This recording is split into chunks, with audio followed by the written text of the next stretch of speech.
We are in Hartford, Wisconsin, where the weather the last couple of days has been more suited for ducks and geese, but we've got owls and orioles tonight. It's Hartford hosting Slinger on our Thursday Night Lights, presented by Heiser Automotive Group and U.S. Cellular, the 8th annual Coaches versus Cancer game. John Weiser and Terry Kelly up in the booth with you tonight, and great matchup and a great fundraiser here, one of the largest in the state of Wisconsin for cancer. Yeah, they've been averaging like over $12,000 a year raised for this in the past 8 years. Fantastic job by both schools. Hey, with the weather this week, obviously with all the rain the last 2 weeks, last 3 weeks really, when you go back to it, over 7 inches of rain here, but the Gibmar Field here in Hartford in excellent condition. Well, the maintenance staff really deserves a round of applause for what they were able to do to get this field ready to play. Time now for our Heiser Automotive Group keys to the game. Terry, how do you have this set up tonight? Well, Slinger's got 3 things they really need to focus on. They need to contain Jason Patterson on returns. He's a very dangerous guy back there. They need to complete some passes so Hartford can't just load the box with 9 guys. And they also have to find some ways to combat Hartford's passing attack. They've got 3 receivers who combined last year gained over 1,800 yards. For the Hartford Orioles tonight, what do they need to do? Well, we mentioned their passing attack. It has to be successful to set up their run game. They also, according to Coach Redders, need to play with more intensity from the outset of the game, and they can't fall behind due to turnovers. That's what did them in last week. I was going to say, this game couldn't get here fast enough for the Orioles.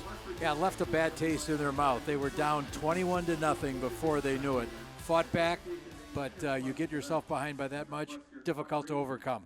And for Slinger, off to a 3-0 start in the league and really dominated their games. They have yet to give up a second half point. Right, they're a very, very strong team. When we walked out to their practice the other day, looked around at the size of some of these guys, it's incredible. Yeah, they are big, especially up front. Those aren't small kids. They don't miss a meal when they get home at night. I would imagine they just back the truck up to the door and just unload. And the Orioles taking the field right now, and again, they're 2-1. They really need this game to get back in the conference race. Right. I mean, we know that Homestead is, looked upon as the favorite, but Hartford and Slinger were seen as folks who were going to fight with them all the way. Should be a great matchup. Temperature tonight in the 60s, going to fall back into the low 50s before it's all said and done tonight.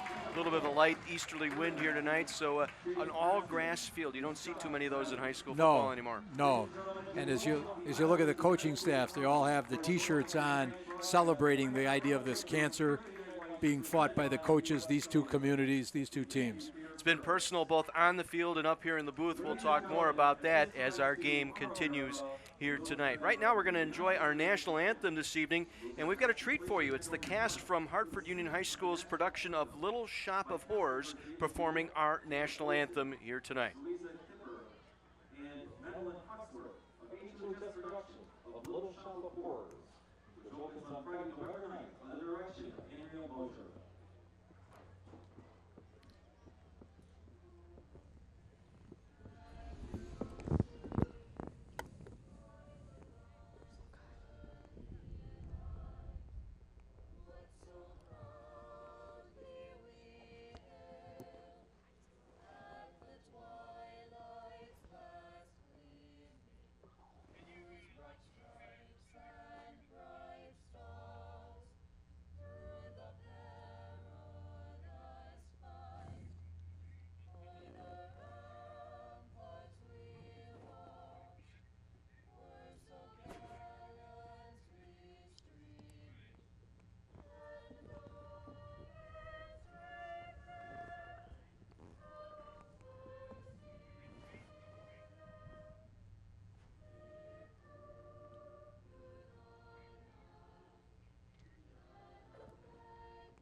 Great rendition of our national anthem tonight from the cast of Little Shop of Horrors, the production that's going to be put on here by the Hartford Union High School. Right, and we have a wonderful crowd. Need to point out, this will be the first game that we've televised where the schools are now in session. So they've got a very nice crowd who's showing up tonight. Here's our coin toss from earlier this evening.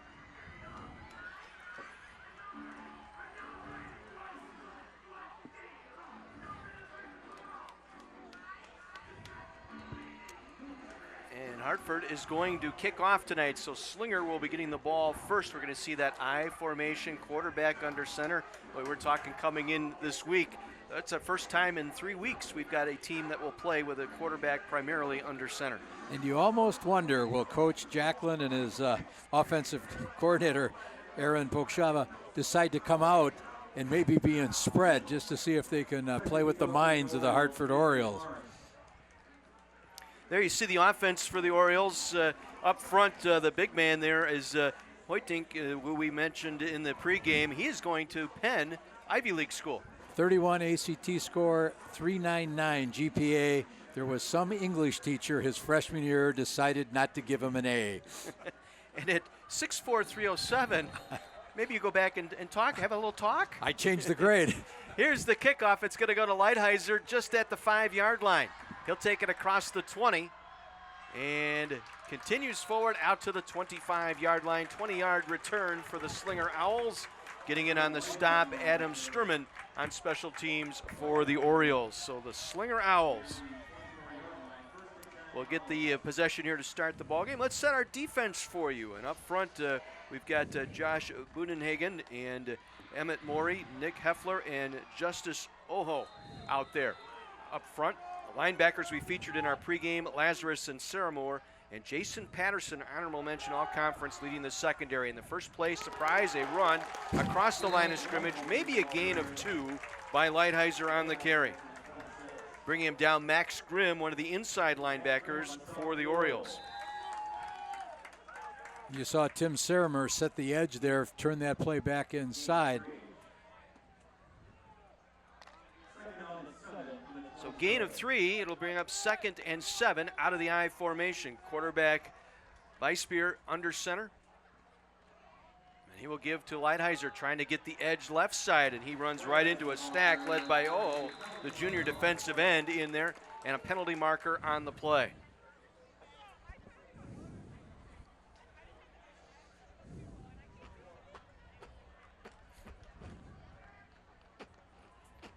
While they sort this out, again a reminder, live on My24, also streaming live, my24milwaukee.com. Find the TNL link, we'll get that up for you. Penalties against the Orioles. Todd Aho, our referee tonight, signals a personal foul call against the Orioles, so a first down here by penalty for Slinger, moves the ball out to the 41-yard line. And there's one of those mistakes. They didn't need to start the game. They had played the run tough. First 2 downs, and all of a sudden give them that first. Again, it's Lighthizer behind the fullback Travis Dufour. They'll send the tight end in motion, German. And they'll try the dive off with Lighthizer. Again, barely got to the line of scrimmage, maybe a yard, where he is stacked up once again. Saramore, the outside linebacker, there on the stop. I mentioned it when we talked about players to watch, that Coach Redders said that Saramore just plain has grit. I remember him saying that. He was very clear about that. He said that's 2nd down, 8, 43-yard line for Slinger. Opening possession of the ball game. End split wide on either side. And again, it's been a steady diet of Lighthizer, and he is stacked up. Fumbled the football, and the turnover going the way of the Orioles. Coughed it up as he got through the line of scrimmage. Out with the ball is Saramore, who we featured in our pregame. You know, Coach Redders said pound for pound, he's the strongest kid on this entire team. Here's another look, and he just juggled it right off the exchange by the time he got up into the line. First contact made by Grimm, and it was Saramore who came up with the loose ball. Yeah, there were 3 Orioles waiting right there for him. So let's see how Slinger handles the sudden change. Orioles on offense now. He we'll see this single back, full receiver look most of the night for Jacob Frantel, the junior quarterback. Sends a man in motion, Kasperzak. It's going to be the reverse coming back the near side. Patterson gets the edge set inside the Slinger 40, coughed it up, penalty marker on the play. Fell back on it. Jacob Pepin, I believe, came up with it. Shamaki able to make the stop defensively for Slinger. So a little bit of trickeration, as they say, to start the game. We'll check out this penalty call here.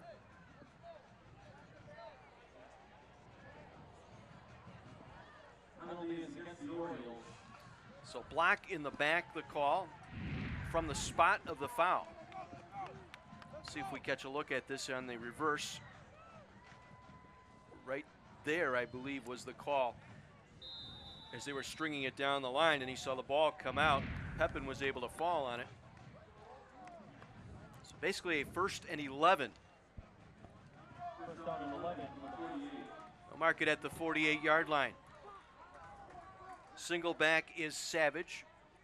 4 receivers. And flinching on the inside, the slot receiver on the far side looked like he moved. That was Patterson.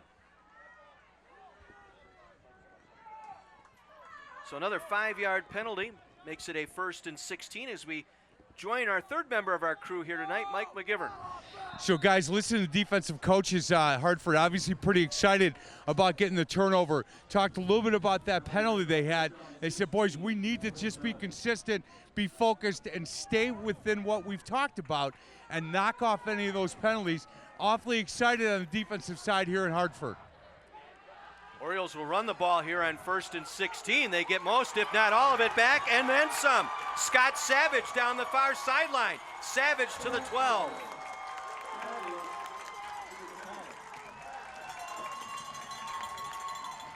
$43-yard John Zamaki finally brought him down. 2nd tackle of the night as we take another look. Nice kick out block there by number 58.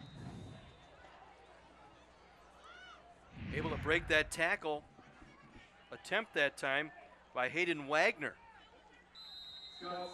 Savage, the carrier, dumped down right at the 10.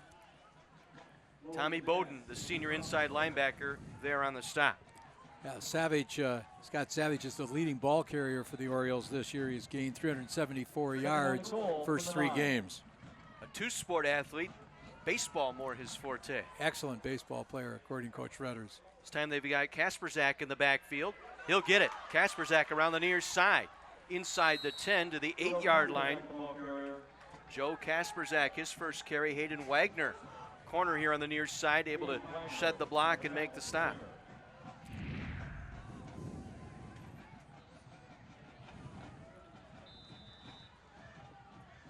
Good job by the Owls to seal that edge, not allow the runner to get across that seam. This will be the quarterback, Frantel, and he is buried at the 10-yard line.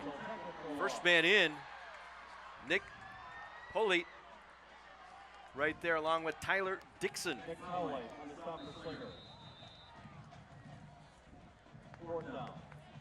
So it'll bring up 4th down. Powlite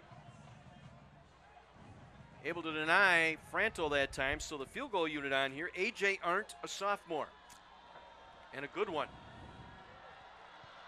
Gets this one up with no trouble and through. 27-yard field goal is good for Arndt. He's now 3 for 4 on the season. And last year it was Arndt who kicked, as a freshman, the winning field goal in this game. Kind of set the stage.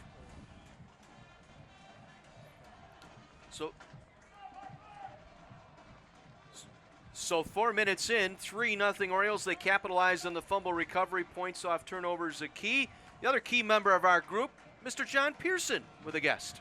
I always feel like you just settle for me, but that means a lot to me, guys. But speaking of keys, well, a man that can give you the keys to a car that could change your life is here. Joe Vaccari from Heiser Automotive Group in West Bend. And let's talk about why you guys got involved with us on Thursday Night Lights. You could get your name out there in a lot of ways. Why to go for the positive that is high school football? Well, I think it's football season. I mean, why not? I mean, this is perfect. You got both teams out here. They're both local teams. You got Hartford, you got Slinger. And I think it's just a great environment to be in. You know, to support both teams and to be part of the community is wonderful. Now, Heiser has all kinds of makes and models, but I think you guys are kind of the Cadillac of auto dealers. Yes. We not only have a Chevy store in West Bend, it is also a Cadillac store. We do sell Cadillacs, yes, correct. How do you kind of set yourself apart for your customers and making sure it's an experience rather than a transaction? You know, you could go into any car dealership nowadays. I think we're just very transparent. We like to have fun with our guests. You know, we give them for tours of the dealership. We feed them. I mean, whatever it takes. It's just a fun experience for our guests when they come in. All right, thanks for being a part of Thursday Night Lights. Heiser Automotive Group, Thursday Night Lights. Back to you guys. John, thank you very much. Nice return by Hamburg out to the 30-yard line, sets the Owls up 1st and 10. Again, working from the eye, Lighthizer, the tailback, will get the call and a bit of a delay. Finds a hole over the left side across the 35 out to the 38-yard line. Pepin, the free safety, there to make the tackle. Hamburg on that run, very patient. You can see him step sideways, let the mess clear and pop through the hole.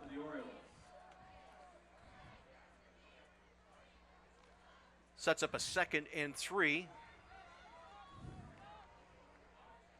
It's time to line the tight end up in a slot here to the near side.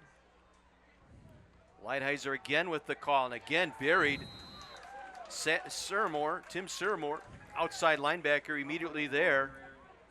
Gain of 1, sets up 3rd and 2 here.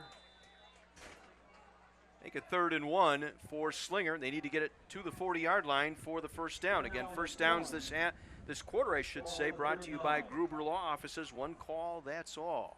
Saramer, a 3-6 student, guy that studies the offense, knows how to read his keys, stepped right into the hole. 3rd and 1. Lighthizer again will get the first down across the 40-yard line as we head down to the sideline once again to Mike McGivern. Hey, guys, so listen to the offensive coordinator for Hartford. He said, look, we're not trying to go too fast. We're just trying to pick up the tempo a little bit. He said we hit him with the run. Now we're going to get after it a little bit with some passing and a couple other things, get ready for that, and then we'll go back to the run. So next time Hartford gets the ball, I think they're going to throw it a little bit. Logan Hamburg in now at tailback. Give Lighthizer a bit of a breather here. Hamburg with the call. Left side, breaks a tackle across the 45, still on his feet, moving the pile to the midfield stripe before he's finally brought down there. Pepin finally got him to the turf there. A nice, strong run for Hamburg. Yeah, gain of 8. Jacob Pepin met him about 4 yards further up the field, but Hamburg kept driving his legs, skirted through, got a gain of almost 9 yards on that opening down. Midway through this first quarter, second possession here for Slinger. Again, they will try and pound it, but not this time. Justice was done. Ojo, the junior defensive end, also a wrestler, using that wrestling move to get in there and make the tackle. Just watch him. He did a heel trip on that as he grabbed him from behind, stepped right on him. Again, beauty of this, multi-sport athletes. We had track, we've got wrestling, we've got baseball, we've got basketball represented out there tonight for both sides. Peyton Beisbier, the quarterback. 3rd and 3 from the 48, going to change the play. Throwing for the first time, and it is intercepted. Picked off down the far sideline. It's going to be a pick 6 for the Orioles, and it is Pepin, the safety, with the pick 6. Well, Pepin last year had 4 interceptions on the year. This is his second one so far this season. Takes it 50-plus to the house, and the Orioles add to their early lead. One more look. Receiver just never got out there, and it went right to Pepin at midfield, and he was off to the races. One of the things Coach Jacklin says why they like to run is too many bad things happen when you pass, and I'm sure he's thinking that right now. High snap, ball down, kick is up, and the kick is no good. First miss of the extra point this year by Arndt. We will take our break. It's been all Orioles here, capitalizing on turnovers, a fumble and an interception, 9-0 lead.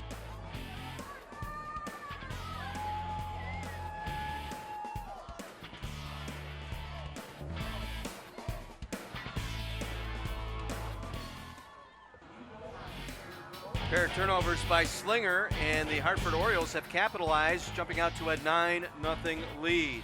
See the Miami-Dade, Florida Police Department's Crime Scene Investigations Unit in action as they solve crimes that other departments can't. Don't miss CSI Miami, Friday nights this fall on My 24. Touchback on the kickoff.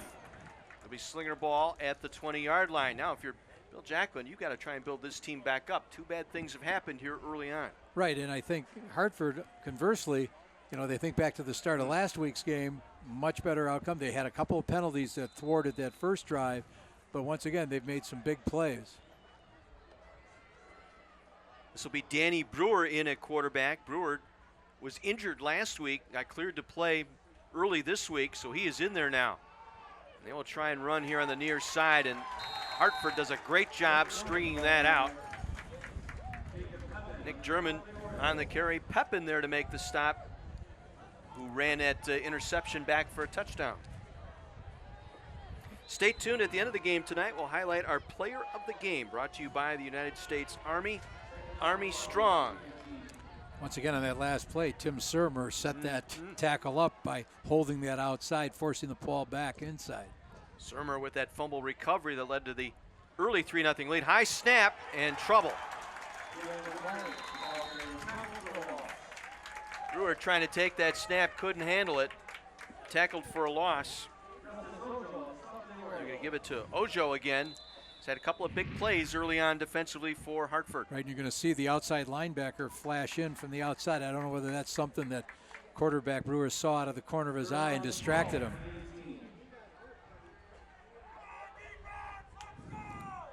Due for the single back. We'll spread him out. 4 receivers here. Look that Slinger doesn't go to very often. They're going to heave it downfield. They've got a man out there, and it's incomplete. Intended for Hayden Wagner, the split end.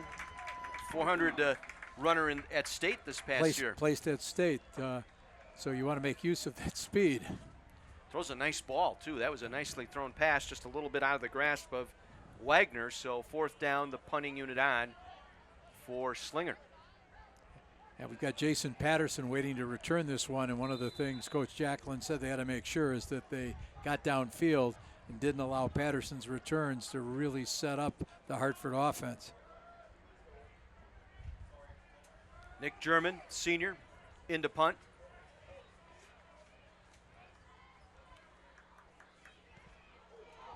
Off the side of his foot. Patterson will take on the bounce at his own 45 to midfield, and that's it. Nice downfield play by Bernardi. Jake Bernardi coming in, number 2 for the Slinger Owls. Well, coming up later tonight, we'll highlight an important point in the game as our watershed moment. That feature is being brought to you by Sweetwater, Southeast Wisconsin Watersheds Trust. Excellent field position again here. Orioles taking advantage of the short field here early on. Yeah, and right away Slinger has to come out there and put a stop so they can get the momentum back on their side. Hartford obviously wants to keep things rolling the Oriole way. Jacob Frantel in under center for one of the few times tonight. He will turn and give to Savage. Savage over the right side, just keeps those legs churning inside the 45 down to the 44 for a pickup of 6. Yeah, so far tonight Hartford has come out, running the ball, I think much more than Slinger anticipated. Give the tackle to Bowden for Slinger. 2nd down 4 from the Owls 44. Kasperzak in motion. Also leaving the backfield is Savage. He'll come across. They'll fake the swipe. Frantel gonna be pulled down back across the 50-yard line. Polite able to get in there. Polite, I should say, 6'3", 270 senior. Polite, that's his second stop, second tackle for a loss tonight. Yeah, a year ago he had the most snaps of anybody on the team. You found him out there on both offense and defense. He stayed right with Frantel that time, got a hand on him. Frantel now drifting right, throwing. Juggling catch made for the first down, Jason Patterson. Inside the 40 to the 38-yard line. 11-yard pickup, they needed 11, they got it. First down, Orioles. Tommy Bowden again, the inside linebacker. Very nice throw on the half roll by Frantel, put it right on the mark. Hartford keeps it rolling. 2:20 to go here in the quarter. They lead at 9-0. This time trying to make the cut. Kasperzak, Joe Kasperzak, 5'8" junior. His second carry tonight, pickup of 1. Anthony Romans, the outside linebacker, there to make the tackle.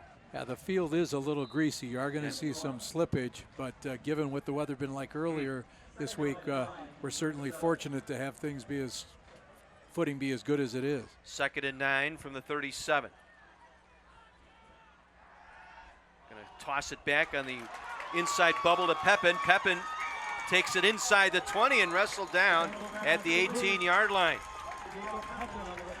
Hayden Wagner able to make the stop defensively.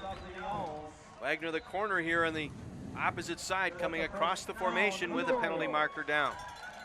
Now you can see why Pepin and Patterson are two very dangerous receivers. Good speed, good hands. Pepin, matter of fact, last year, second team all-conference as a split end, but he was first team all-conference as a utility, covering the full gamut.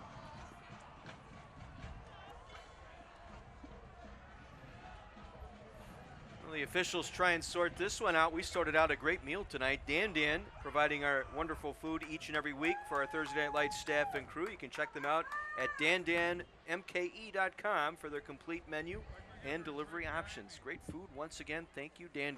Yeah, this has not been good for my diet. Dan has provided us with some excellent meals this year. Penalty's going to go against the Orioles here. 15-yard walk-off. While they step it off, back to the sideline we go, and Mike McGivern. So boys on the Slinger sideline, they're talking about getting back to what they do, and that's run the ball. Offensive coordinator said, look, if it's 2nd and 10, 3rd and 10, you know what, we can't do what we're doing. We have to get control of the line of scrimmage and get 4, 5, 6 yards of carry. That's what we do. Let's get back to it. I think you're going to see them going to the right quite a bit here. Yeah, they need to get back and run it right behind Hoyting and Covert on that right side. Their two biggest linemen. Turns into a 2nd and 6. The 15-yard walk-off from the spot moves it back out to the 34-yard line. And again, trying that right side, Savage, and he is driven back, short gain. Good defensive stop by the Orioles, led by inside linebacker Tommy Bowden. Yeah, they had a real nice trap play going, but the linebacker read it, stepped right into that hole. You know, right now, Paul Shelsta, the offensive coordinator for Hartford, been really mixing the run in there quite frequently, and if it weren't for the penalties, I think we'd see Hartford with yet another touchdown. Frantel throwing on the run, incomplete, intended for Patterson, in and out of his hand, but that was thrown into pretty good coverage that time by the Owl defense. Newberg, the safety, there to break it up. It'll be interesting to see what they decide to do here with a 4th down. You know, you've got the ball roughly about the 32-yard line, 33. You know, you certainly don't want to punt it, but probably a little beyond the range of Arndt. Well, the offense is going to stay out there. Frantel and head coach John Redders, a long conversation here on this near sideline.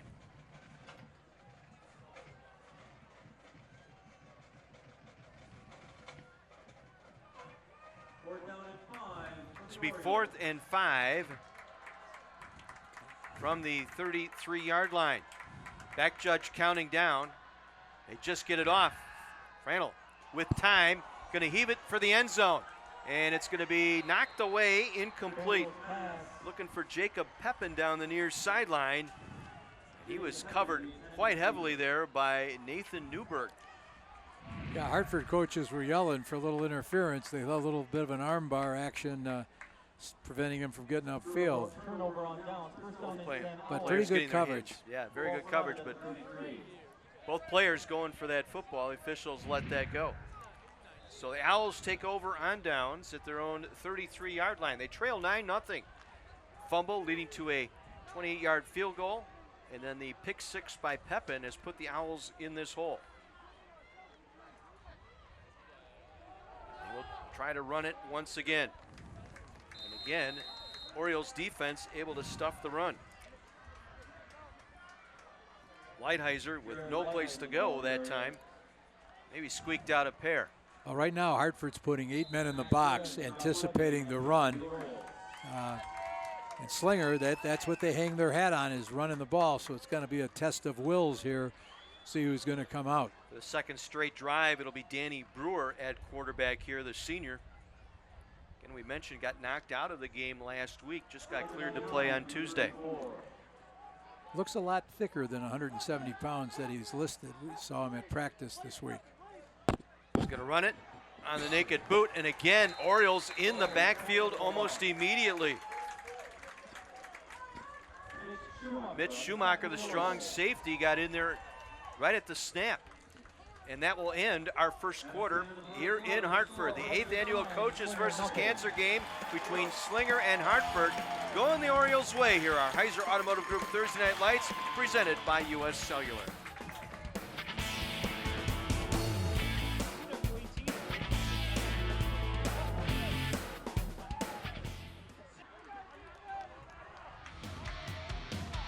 Nothing as we begin the second quarter. Hartford capitalizing on a fumble recovery and a pick six tonight. The defense leading the way for the Orioles, trying to come up with another stop here. 3rd and 11 from the 32 as we begin the second frame.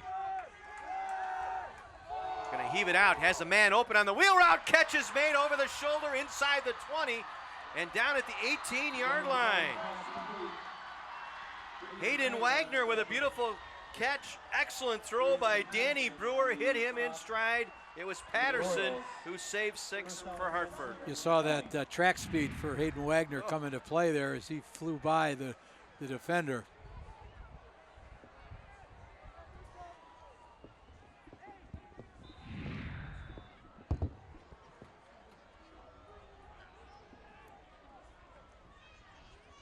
.47-yard pickup, and now officials will stop play. Slinger will take a timeout.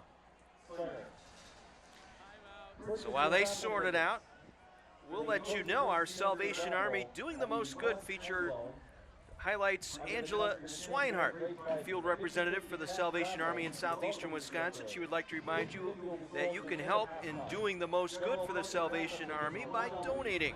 Take advantage of 2 opportunities. You can drop off non-perishable food items in the Salvation Army barrel at any of our Thursday Night Lights game locations, or text TNL to 41444. That's TNL at 41444, and it will take you to the online donation page. And thank you to Angela Swinehart, doing the most good for the Salvation Army. You know, I think up until that play, defensive coordinator Lance Odro had to be feeling good about what Hartford had done, but as Slinger broke that formation and started to spread out, a little bit of confusion in the defensive backfield for Hartford. Not that left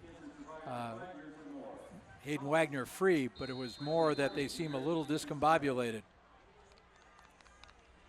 1st and 10, just inside the 20-yard line for Slinger. Their deepest penetration, they'll toss it. Lighthizer looking for a block, gets it, breaks it inside the 10. 5, dives to the pylon. Touchdown, Slinger. Logan Humberg, number 8, with the touchdown run of 20 yards, and Slinger right back in this contest. Yeah, Lighthizer a little gimpy as he gets up off the ball. Actually, that was Logan Humberg. Got it right to the pylon, the official right there. Ulich with the extra point attempt.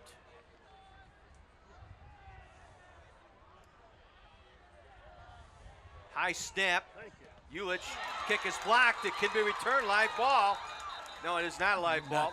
I'm thinking college. You're thinking college. It's dead once it's blocked. So the extra point attempt no good, but we've got ourselves a great ball game here. 9-6 in favor of the Orioles. Once again to the sideline and to John. All right, guys, you've got the power to change the rules on the fly. That's no problem, but there's no change in the rules that the Salvation Army does the most good around here. And Angela Swinehart from the Salvation Army covers all kinds of counties here. But again, 2 weeks in a row, you get to be honored and do the Princess Wave. But talk a little about the programs you have going and just how all-encompassing they can be. Yes, well, thanks for having us. For all the food donation, I saw that the barrel is almost full, so that's great. All the food donated stays local to help families, and then especially here in Washington County, we're able to help with bigger things like rent and utilities, emergency lodging, really emergency situations we can help with. When you can educate people to all you do, because I think people have one image of what a nonprofit does or one specific thing, to educate that all they have to do is reach out and they're going to get help if it's the Salvation Army. Yep. We are, best way to find us is either through our website or on Facebook. Reach out to us, we can help. And when we have the cuddles coming up here in November and December, so if you go to Register to Rain, you can sign up to Bell Rain, and all those donations stay local. And it never slows down. It's kind of it's one of the challenges, but it's one of the great parts of your situation. Yes, unfortunately, I don't get many off days, but we're out there to help people as much as we can. All right, we are grateful you did not take an off day tonight. Check out the Salvation Army website and find out more. Both of you doing the most good down there on the sideline. John, thank you, and Angela Swinehart, thank you very much for what you do for the Salvation Army. Ulich's kick went out of bounds, so it'll be Hartford ball at the 35-yard line to start this drive. Our first downs this quarter brought to you by Bryant and Stratton College Athletics.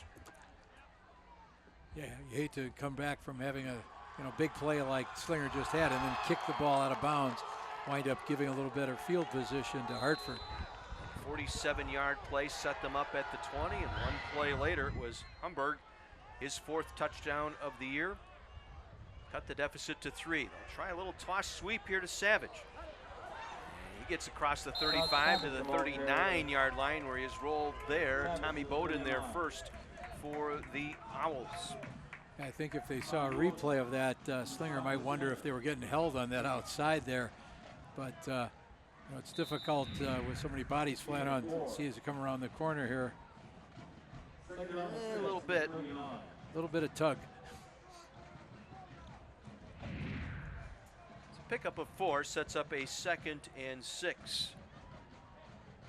Shy of the Oriole 40-yard line for Hartford. Rearrange the formation here. Drag the man in motion, Cummings to the far side. They'll fake the handoff, the end around coming to Siramore. And Siramore coughed it up as he was hit. Slinger thinks they have it. And it is Slinger Owl football. So the Owls get the takeaway here on defense that they were looking for. Siramore coughing it up, trying to fight for extra yardage. Yeah, you can't fault them for his effort, but the turnovers are plaguing Hartford again as they did last week. So excellent field position here for Slinger.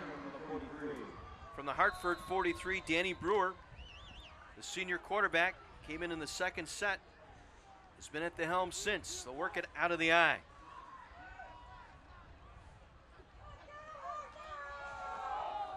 It's Lighthizer for a couple. Again, trying to delay a little bit, waiting for the blocking to set up, but Hartford quick to fill the hole. Brewer happens to be their better passer. And we're wondering when we're going to start to see a little bit of play action since Hartford's reacting so hard to that initial step by the back. Lighthizer stays in as the tailback. Dufour is the fullback. They'll line up 2 receivers to the right here. German is lined in the slot. Lighthizer met in the backfield for a loss. Justin Ojo in there again. That's his 3rd tackle for a loss early in this game. We mentioned earlier his wrestling background as you see him as he does the heel trip to bring the runner back to the ground. So it'll be a loss back to the 45-yard line, a loss of 4, 3rd and 12 as we head to the sideline once again in Mike McGivern. So guys, number 15, Jacob Franel, Hartford gathered the boys together and said, listen, they're not beating us, we're beating ourselves. We have to stop making mistakes and turning the ball over. Guys, we're better than they are. Stop making mistakes. He was holding court, guys. He's the leader. Brewer heaves it out, far side, leaping grab down the far sideline, inside the 10. Hayden Wagner again. The Brewer-Hayden Wagner connection strikes yet again. We have to point out that when we went to practice this week and we saw Slinger, we were looking carefully. We said, geez, you only have 10 guys here when you're running offense. And Coach Jacklin says we send our split ends to work by themselves. We don't have them line up on as a tight end or anything, and you can see they're making good use of that. And Aaron Pokshava, who the kids call Coach Poke, because they don't want to, he and Coach Jacklin have got the offense humming here. 40-yard pickup, 1st and goal from the 5.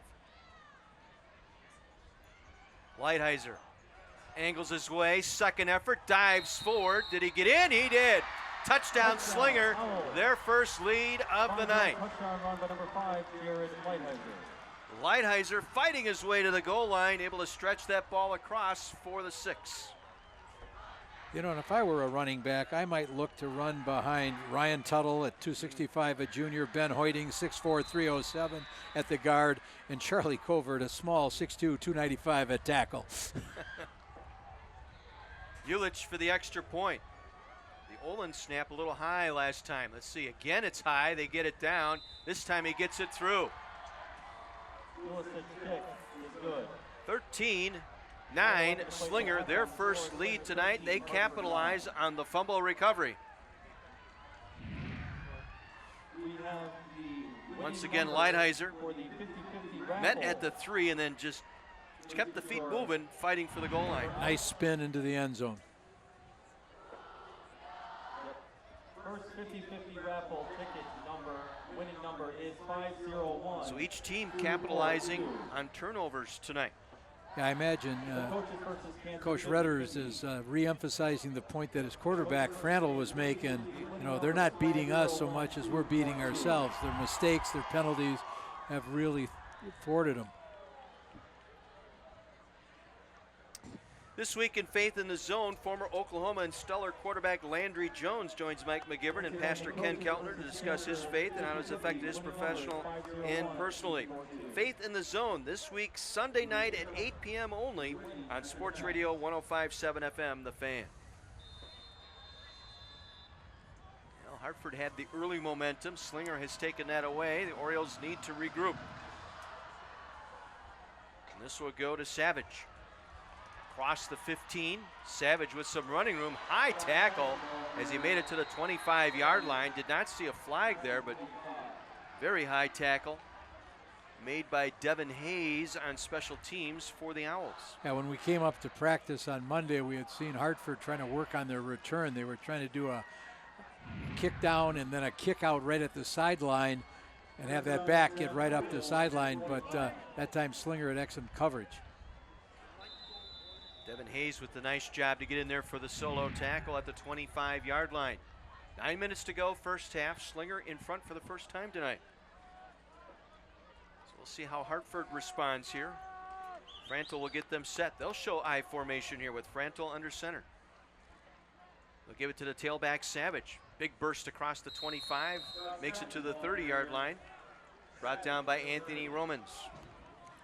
Now, so far tonight, Hartford's demonstrated a pretty strong running attack.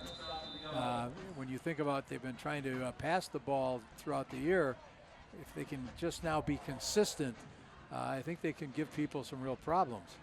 Pick up a 5 by Savage, sets up a 2nd and 5 from their own 30. Savage will line up in a slot here to the near side, along with Surmore. They'll roll the tight ends over here to the near side, and they'll throw. Looking right, now running left. And Frantl dives forward, started his slide short of the 35-yard line. It's going to be short of the first down. Covert there to cover him up.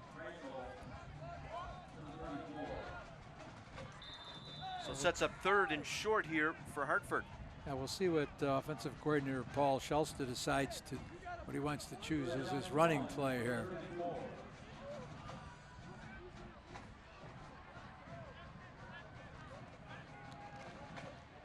We'll see if they'll do what Coach Redders told us. So don't be surprised 3rd and short if we try to throw a quick pass. 4 receivers here for the Orioles. They'll try and run it. Savage first down and more. Steps out of a tackle across the 40 to the 44-yard line. Gain of 10 by Savage. Hayden Wagner with the tackle. Throughout the season, Savage has been averaging about 20 carries a game.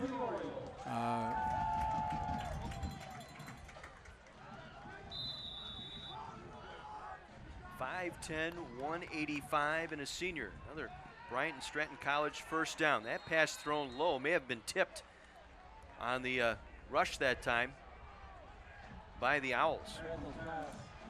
Yeah, Slinger reacted very quickly to that little bubble type screen that they were trying to throw to the outside.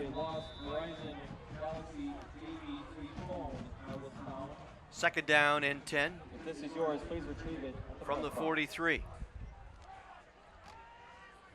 Savage met at the line of scrimmage, fights his way forward, trying to fight through the Crumhuss tackle. Spencer Crumhuss, 5 tackles on the year coming in.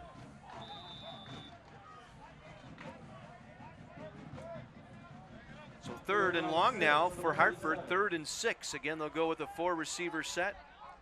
Kasperzak in the backfield with the quarterback, Franel. Throw it back over the middle. Ball is caught on a diving catch by Savage, but there is a penalty flag in the backfield. I believe this will be coming back for holding call.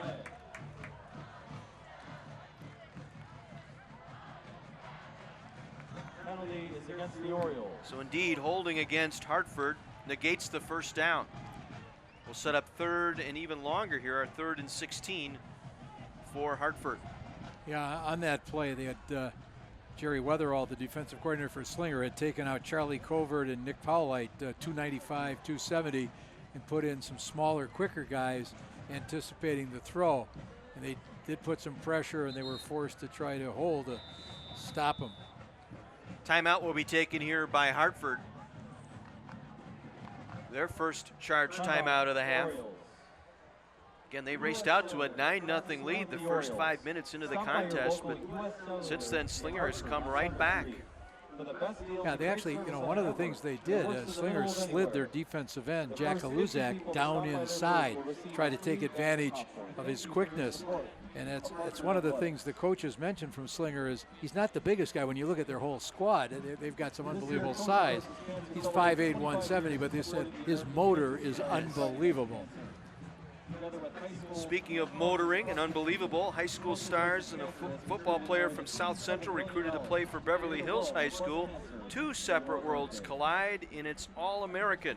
That starts October 10th on Milwaukee's CW 18. Get a look inside those computers now that the coaches have. Terry, where was that when you and Basham were coaching Marquette back in the day? Papa back here is grimacing too. He said he'd like to have hands on a nice laptop. I would have had to hire somebody to interpret what was coming in on that computer.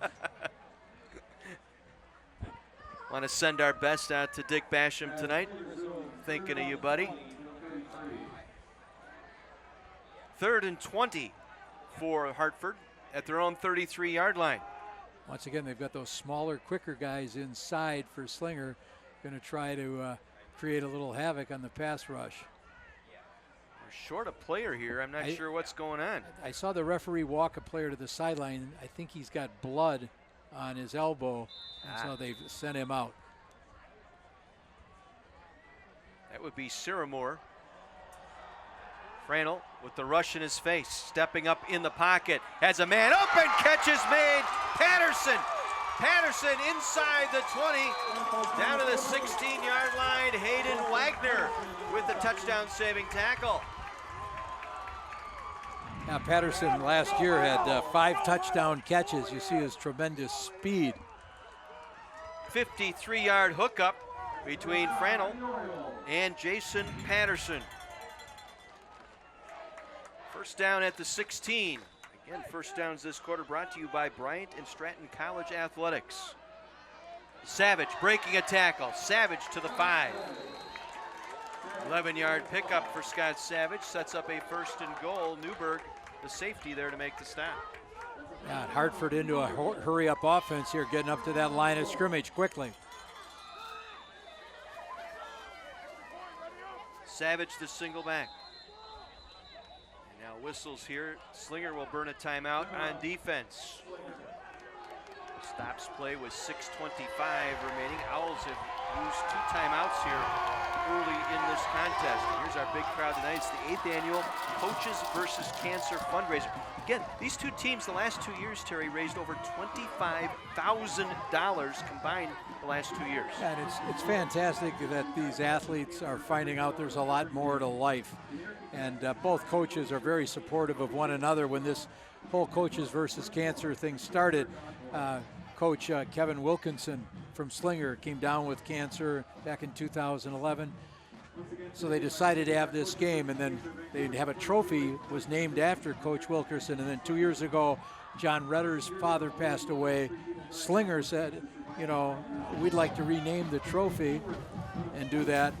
And then we mentioned, I think in the pregame show, Coach Jacklin has found out his father is battling cancer himself.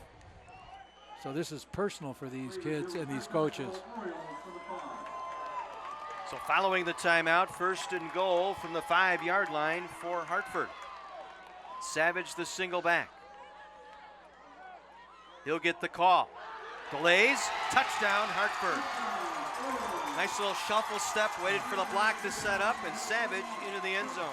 You know, a beautiful decision making on the part of Saramer, and he is a guy playing both sides of the ball.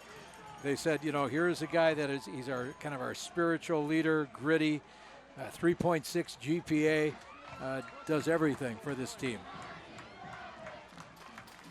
So the 54-yard pass play setting them up in the red zone, and 2 plays later, Savage in for the score. Arndt's kick is good. And it's a 15-13 Hartford lead. We'll take a break. A back and forth battle tonight. Our Heiser Automotive Group Thursday Night Lights presented by U.S. Cellular.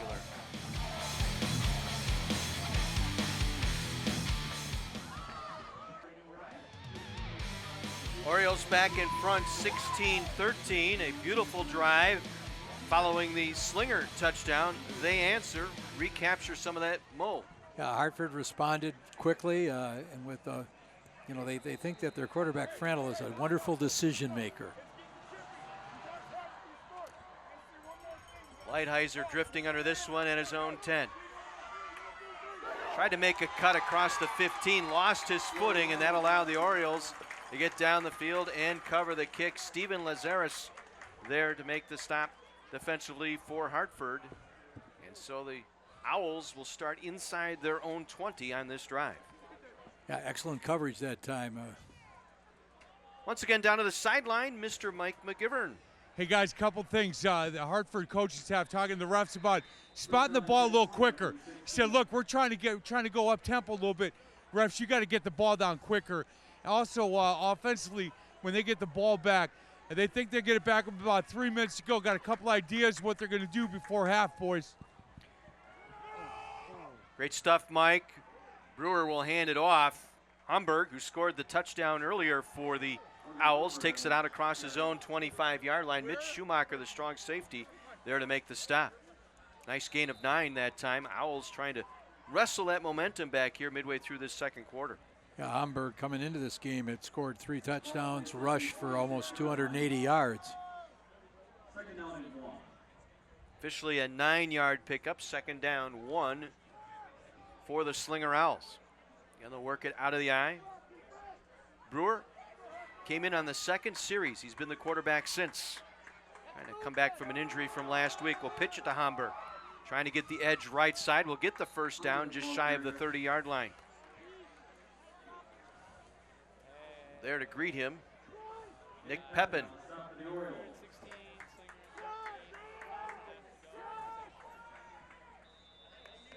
Pepin, the junior quarterback, working on that near side, able to fight off the block, get in there and make the stop.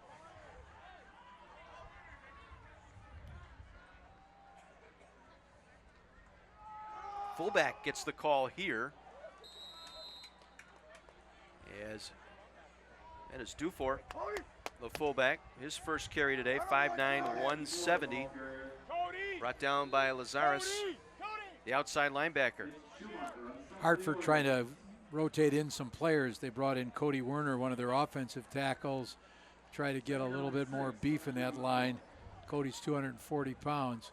trying to match up with an offensive line for Slinger that averages about 275.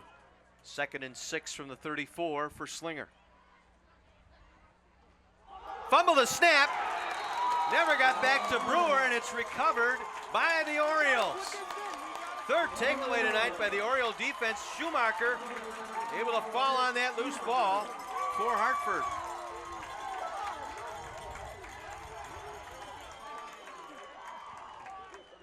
We get another look, Terry. I'm not so sure Brewer got that ball on the snap back. You get the fumble there, but I think on the snap kind of went off to the side. Brewer had to reach for it. I think he saw the blitz coming and took his eye off of it. 3rd takeaway of the half for Hartford from the 29 of Slinger. Savage with the run. Yeah, Lance Odro, the defensive coordinator for Hartford, has been doing a nice job of mixing in some blitzes, trying to get some substitutes in, trying to get matchups that are favorable for Hartford. Savage brought down by Logan Mance, the inside linebacker, after a pickup of 3. 2nd down 7 for Hartford. Receiver in motion here for Hartford, but a penalty marker on the play. A false start penalty.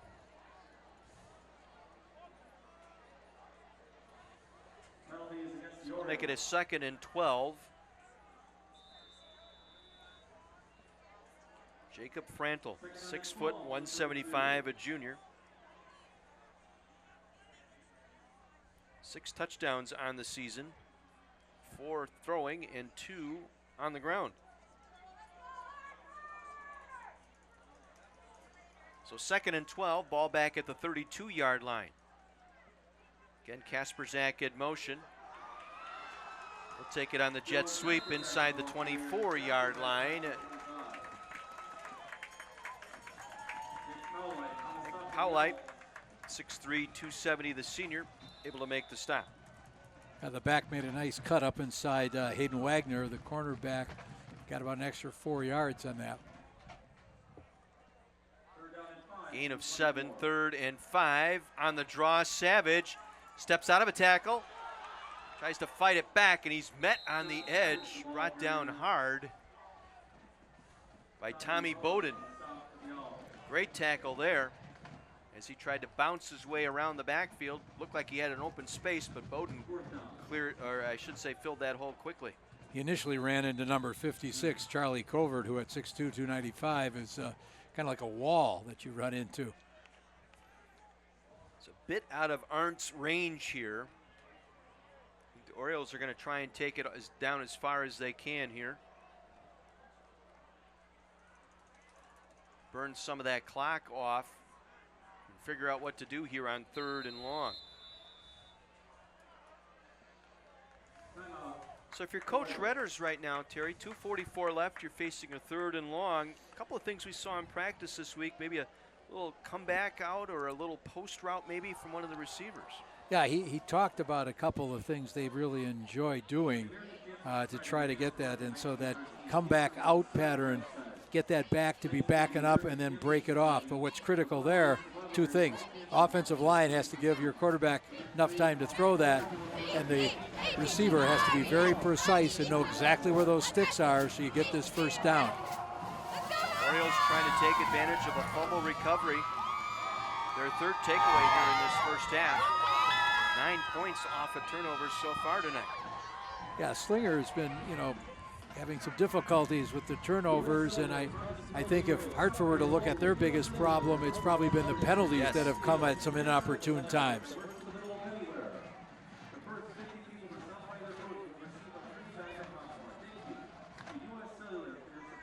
Pepin and Suramore to the left side, actually trips now formation. Patterson will join them on that left side. Savage the single back for Frantel. 4th and 9. They'll roll Frantel. Gonna throw on the run. Catch is made on that far side by Pepin, the split end for the first down. Yeah, so they convert the 4th down. Nathan Newberg there to make the tackle. Yeah, they had the 3 receivers to the left side. On the right side, they had a tight end who stayed in and blocked. So the quarterback gets that little half roll once again, makes that important completion. Mark it at the 15. Another Bryant and Stratton College athletic first down here for the Orioles. Trying to come back near side. Kasperzak pulled down inside the 10-yard line. There is a penalty flag right where he made his cut up the field. Bowden credited with the tackle. I think we're going to see another holding penalty. Blocker got engaged, and I think as the defenders started to pull away, he did that natural reaction you have, you grab something. Holding is the call here against Hartford. Takes back a nice run that time by Kasperzak. Moves it back to the 27-yard line. That film clip we often see of Coach Lombardi, you know, who's all that grabbing going on out there? Yeah. I'm sure Coach Rudders has that question.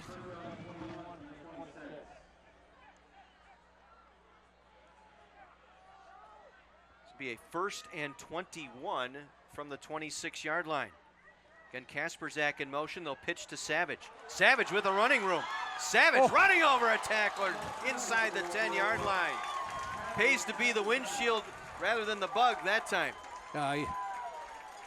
Samaki met Savage. The name kind of tells you what went on there. Yeah. Oh, my. As a running back, you love that. You come back, you know you inflicted some pain on your defender. Savage again, back to the line of scrimmage, and that's it.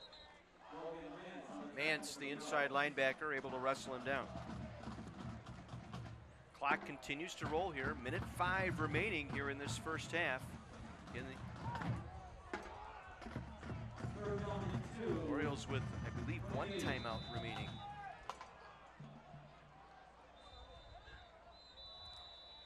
And now Slinger will use their final timeout here on defense. So they're out of timeouts with 53 seconds to play. They'll take one on defense here and try and regroup. It's a 3rd and 2 from the Slinger 8-yard line when play resumes. You know, Hartford's demonstrated that they have some real weapons. Savage as a runner, and we've seen what Patterson and Pepin have done on the outside as receivers.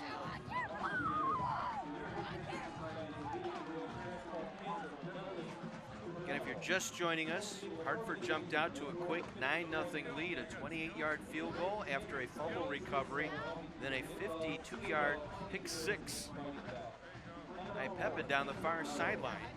It was quickly 9-0 Hartford. Then the Owls came back with 2 straight scores. Took a 13-9 lead, and then the Orioles able to punch one in midway through the second quarter here to reclaim the lead. And now trying to capitalize on their 4th takeaway here of this half. Yeah, very entertaining game for the fans, I think, tonight. Both teams kind of going against the script. Slinger maybe a little bit more passing than we expected. Hartford, they're working in the pass more than their run. Well, show I formation here. Connor Cummings in now as a fullback with Savage the tailback.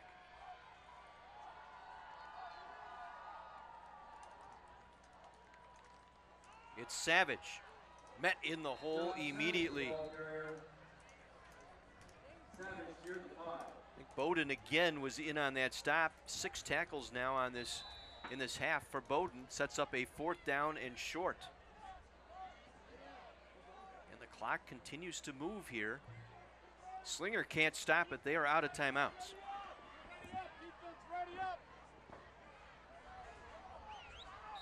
Some confusion here by Hartford, and they will burn their timeout here.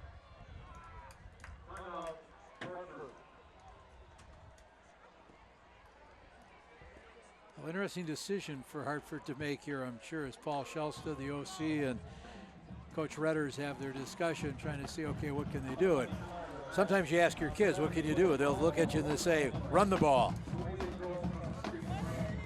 Coming up at halftime, we'll have a chance to talk with a few of our sponsors, take a look at the highlights. We'll have our Scholar Athletes of the Week. That'll all be coming up during our halftime report in just a couple of minutes here, 24.2 seconds to be specific. Here on My 24. Hope you're enjoying this, the 8th annual Coaches versus Cancer game between Hartford and Slinger out of the North Shore Conference tonight. at that 3-0 mark. Hartford coming in at 2-1. Hartford has one timeout remaining. So it looks like they've decided they want to try to go get the first down. And then we'll see if they clock the ball and try to, throw the ball in for the score. Randall gets them set. He'll take it himself on a quick count, gets the first down. So clock will stop on the made first down. Once they get the ball set, it'll wind and start on the official set. Clock will start. Gonna look for the back of the end zone, and it is incomplete. Broken up in the back of the end zone, looking for the back pylon that time. Looking for Pepin, the intended receiver. Sets up 2nd and goal, stops the clock with just over 14 seconds remaining here in this first half. Bring up 2nd and goal from the 4-yard line.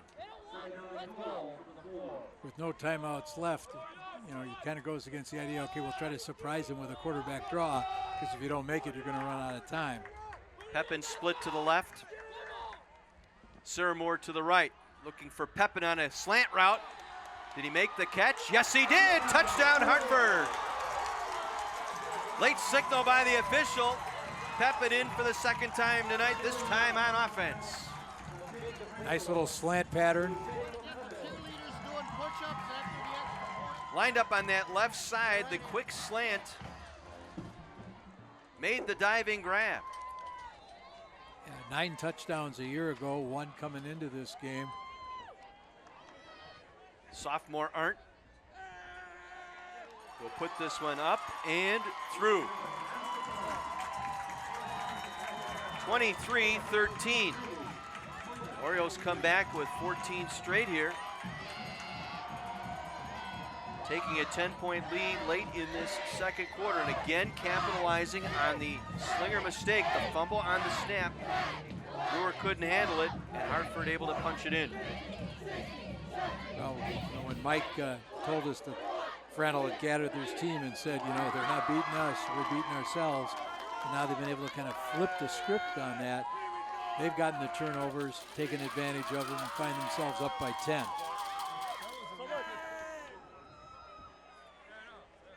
A 34-yard drive.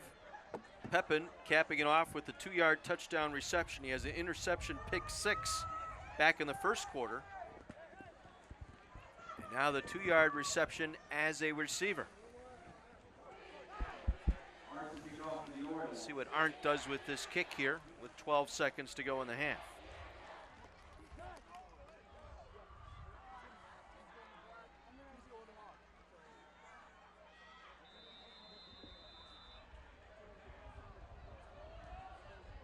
Try and get that one through. It'll be picked up on the run. Bernarder able to circle back to the 25-yard line. I think it was Steven Lazaris there to make the stop.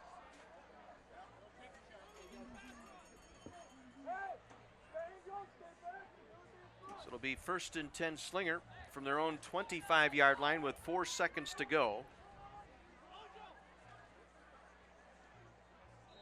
Looks like they're going to take a knee, go into half, try to get readjusted.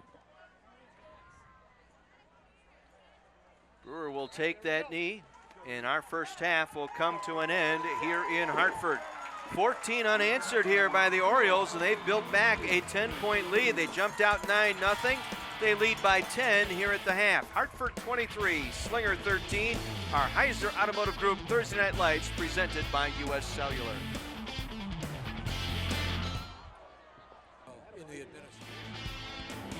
And welcome back to our halftime report here on the Heiser Automotive Group's Thursday Night Lights presented by U.S. Cellular. A good one here tonight.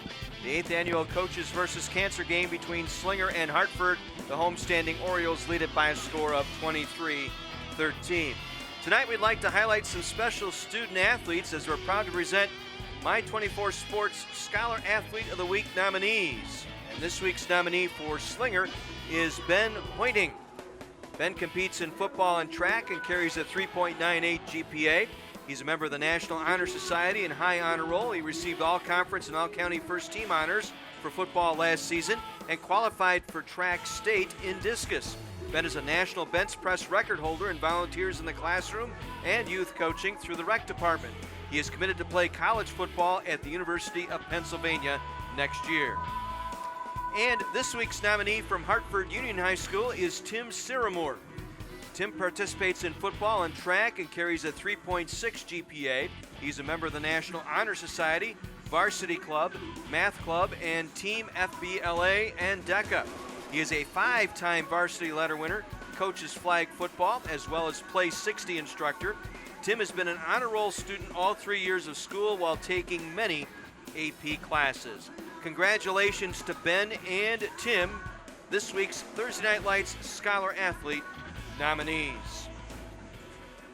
Again, we mentioned this is the Coaches versus Cancer game, and to the sideline we go. John Pearson with a little bit more on this.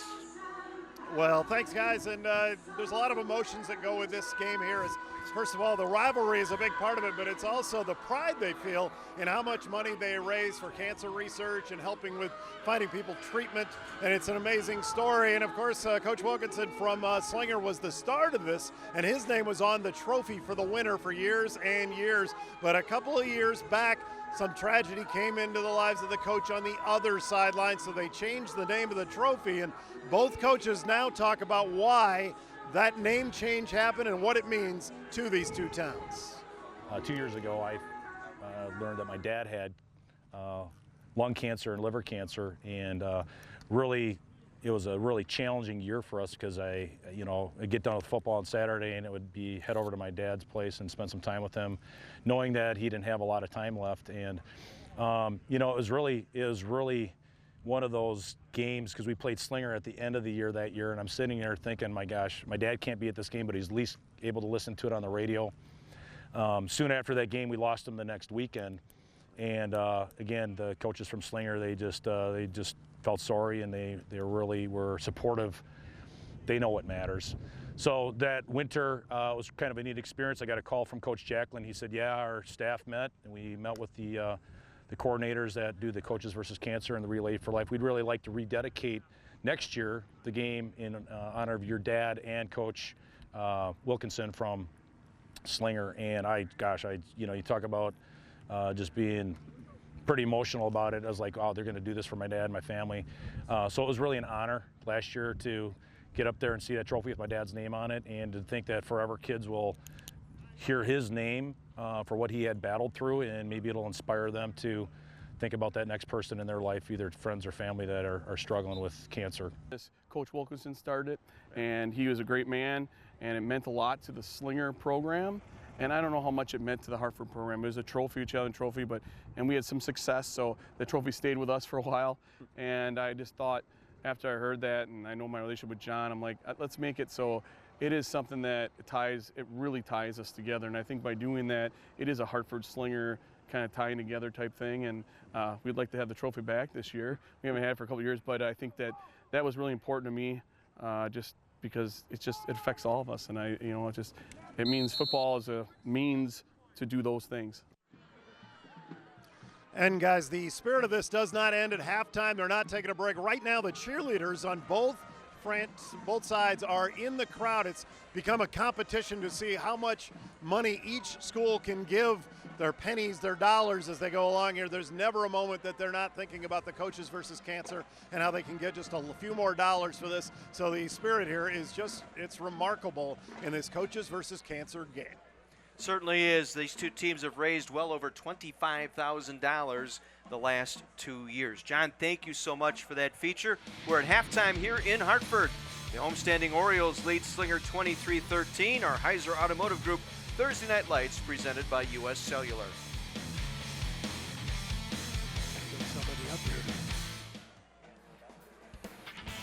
Our halftime report continues here in Hartford tonight. Our Heiser Automotive Group Thursday Night Lights presented by U.S. Cellular, the Hartford Orioles and Slinger Owls. Orioles lead it by a score of 23-13. 23-13 here at the break. Time now for our United States Army interview. To the sidelines we go again, and Mr. John Pearson. All right, this is why this is the most secure football game there is. Always the U.S. Army is out here to keep us safe and also to educate us a little bit about what some of these students can get out of joining the Army. Sergeant First Class Buckman is with me now, all the way from Texas, so he's shivering a little bit. You're supposed to, it's a little cold today. Of the two of us, you should be the tougher one. I'm saying I just have extra layers of fat. But let's talk about what your message is about what these guys can go in. And it's not a big scary idea to join the Army. It's something that can help build a future. So basically we're looking for qualified candidates between the ages of 17 and 34, high school graduate or high school senior and even juniors for the Army Reserves to, everybody thinks the Army's the last resort. It's not. I mean, I'll provide you with skill sets that are, be helpful for the future right there. Set you up for, the civilian world, build a structure in your life, build a discipline. I myself, I'm a college student right now. A lot of my professors in college right now, they look up to us, service members, and it helps out a lot being part of the service. Okay, the fans, especially over the Hartford side, are goofy and silly and wacky, but that doesn't rule them out. In fact, you want people that have actual personalities and something they're looking to accomplish something, but also have them stay themselves. I think you've really been doing a good job of maybe educating them that no, you can be yourself, but you're still a part of something special with the Army. Oh yeah, there's always a time and place to when it comes to work, work's taking everything seriously, but there's always also time to goof off all the time. I'm a goofy individual myself, so. And where can they find out more? And also they maybe can contact you because these two schools are your schools. Oh yes, they're both certainly my schools right here. So they can either come by the Army booth over there, located on that southern end zone right there, or come by 66 Wildwood Road in West Bend, and right behind the Pick and Save off of 33. All right, thank you, Sergeant, and check into it, look into it, and we're glad to have you part of Thursday Night Lights. John and Sergeant Buckman, thank you very much. Heiser Automotive Group Thursday Night Lights tonight in Hartford. Orioles lead the Owls 23-13. We know the North Shore Conference has eyes on this game, but there's some other games we're keeping an eye on this week as part of our Games to Watch, brought to you by the Big 920 WOKY. Games to watch tomorrow night include the big matchup out in the Classic 8. Yeah, Catholic Memorial ranked, I believe, number 1 in their division. Muskego number 1 in theirs. A real clash. Should be an interesting battle there. Racine Lutheran, Martin Luther. That game moved over to Whitnall High School for that matchup. Boy, that's two powers out of the Midwest Classic. Two schools that also like to run the ball, each of them featuring a top-notch running back. And then in the Southeast Conference, Oak Creek, new coach, they're off to a good start. Bradford fell to Horlick last week. I think this is a must-win for the Red Devils. Right, and they have to see if they can wind up challenging a very, very strong Franklin team in that Southeast Conference. And over on the Big 920 High School Game of the Week, their feature this week is New Berlin Eisenhower taking on Greendale in the Woodland West. That's on 9:20 a.m. or the iHeartRadio app. Keyword, the Big 920. Should be a great game. Greendale, New Berlin Eisenhower. Winner there we'll probably see in Week 9 of our season. Here it's the Orioles leading Slinger by a score of 23-13. Our Heiser Automotive Group Thursday Night Lights in Hartford on My 24.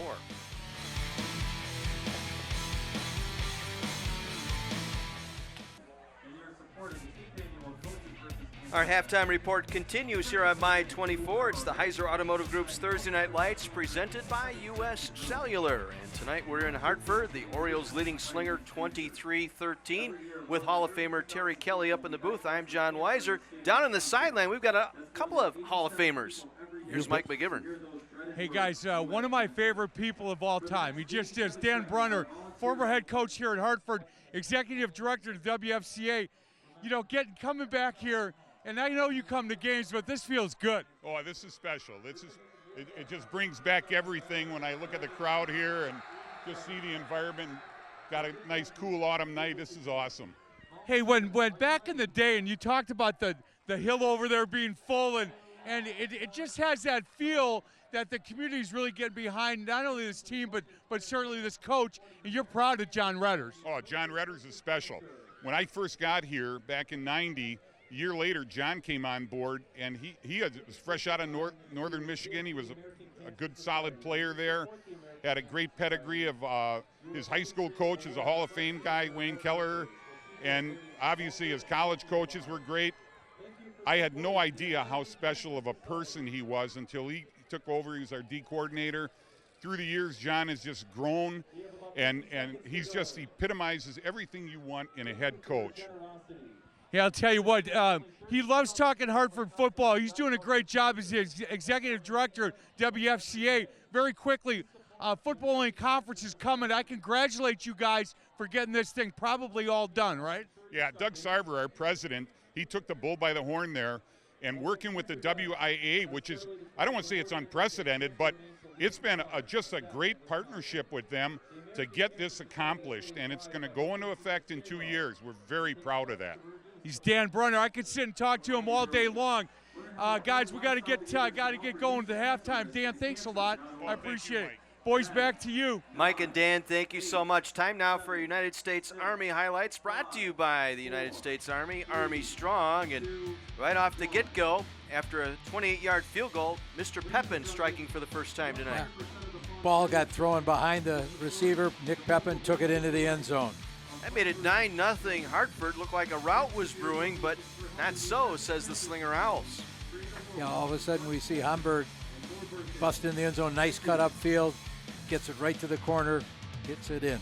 Extra point was no good. It was 9-6 at that point, but Slinger wasn't done. Yeah, we see Lighthizer, Jared Lighthizer up the middle. Find a little twist.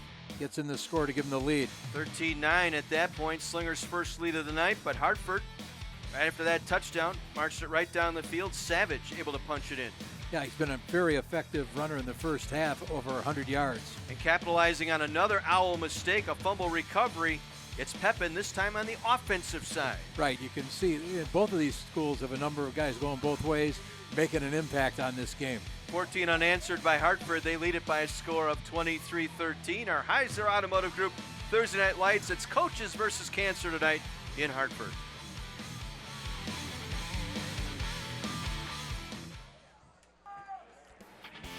Second half set to begin here in Hartford. Orioles won the toss, deferred, so they will get the football to start this second half, leading by a score of 23-13. Quickly, the halftime stats.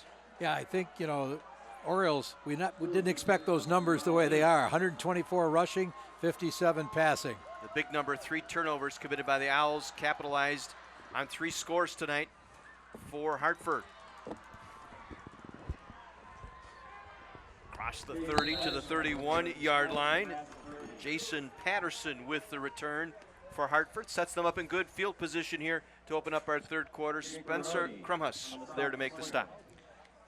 Yeah, Patterson, another one of those two-way players, offense and defense. Jacob Frandl, the junior quarterback for Hartford. Pretty good first half. Again, a reminder, we're live on My24. You can also check us out online, my24milwaukee.com with the live stream. This time they'll toss. Going back left side to Savage, and he was juggling that ball a couple of different times before he was finally put to the turf at the 31. Looked like it was Charlie Covert, the second team all-conference, able to make the stop.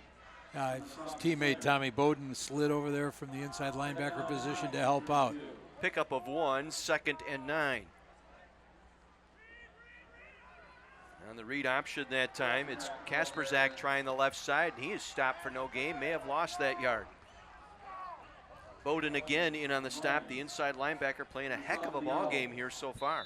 Can see a little different spirit right now with Slinger. They've decided that they've got to come out and exert their will a little bit on Hartford. No gain, 3rd and 9 from the 32. Saw Kasperzak leave the field here. Surmer, along with Pepin and Patterson here to the near side. Under pressure, throwing, coming back for the catch is Pepin. See where the forward progress. Ooh, they're not going to get him forward progress. They'll mark him down just across the 40. It's going to be short of the first down. Yeah, it's going to be interesting to see where that mark was. Hayden Wagner made the stop as we take one more look. That left foot got down at the 42-yard line. They'll try the final with the quarterback keep, and he will convert the first down. Again, first downs this quarter brought to you by Gruber Law Offices. One call, that's all. You can see that hurry-up offense again by Hartford, trying to get to the line of scrimmage, get this tempo increased. Mike mentioned the officials trying to get that ball in play a lot quicker. That's a point of emphasis this year with high school officiating for these teams that want to run up tempo. Savage, no gain. That collapsed almost immediately as he got to the line of scrimmage. Once again, Bowden on the stop. What's he got? 8, 9 tackles tonight so far. They said Bowden is the heart of their team. He had 27 tackles coming in, leading the team in that category, and he's picked up 9 so far tonight. Crandall wants to throw bubble screen, and it's broken up. Catch was made, but it was Pepin with the catch. Romans with a nice defensive play for the Slinger Owls. That play is only going to work as your other wide receiver gets that block. Couldn't free him up that time. Thanks. Brings up 3rd and 10 at the 42-yard line. Again, opening possession, third quarter for the Hartford Orioles.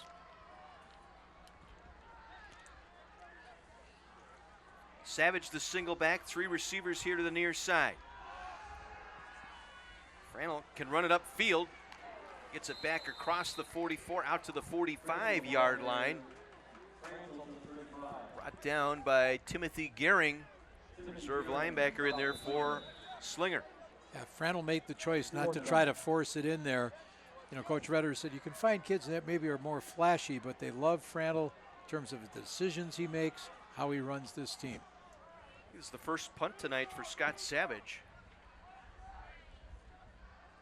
Lighthizer standing inside his own 30. It's a fake. Savage is going to run it off the edge. Savage tries to cut back, and he's brought down shy of midfield. So they try to surprise the Owls with the fake. Krumhaus there again on special teams, able to get to Savage. It was a straight fake all the way, Coach. Yeah, and you have to salute Slinger. They stayed alert, didn't fall for it. One more look here. Never bothered to demonstrate the kick. He was just going to fake it all the way. So Slinger with good field position for their first check here of the third quarter. And they're going to run. And it's the quarterback Brewer with a nice run down to the 40-yard line. Gain of 7 on the play for Brewer. Ojo there to make the stop. Now you split all your backs out wide, and then that opens those lanes for Brewer to try to find a little hole to slide through. Again, they were pretty much behind the chains much of this first half. Now facing a 2nd and short from their own 40. Again, out of the gun. And again, Brewer will get the first down near the 35-yard line before he is driven back there. Ball came out. Another fumble, and it's recovered by the Orioles' 4th turnover tonight by the Owl offense. Brewer was fighting for extra yardage. Kept it going, and they just went after the football. We'll get one more look. Yeah, second time we've seen that tonight with a ball carrier fighting, trying to gain yardage, and you want to salute him on that, but every now and then you have to learn when to go down. Forward progress, and they were just yanking at that football, and defense fell on it with a penalty flag afterwards as well, and I believe this is going to go against Slinger. Yeah, they're backing up.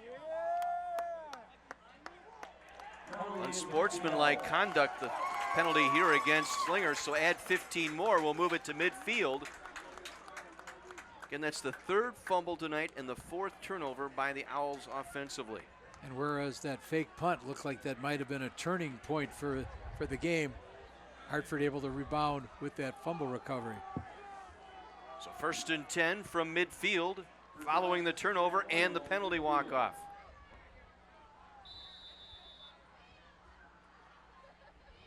Work from the eye. Fake to the fullback. Frannel will keep it for a couple.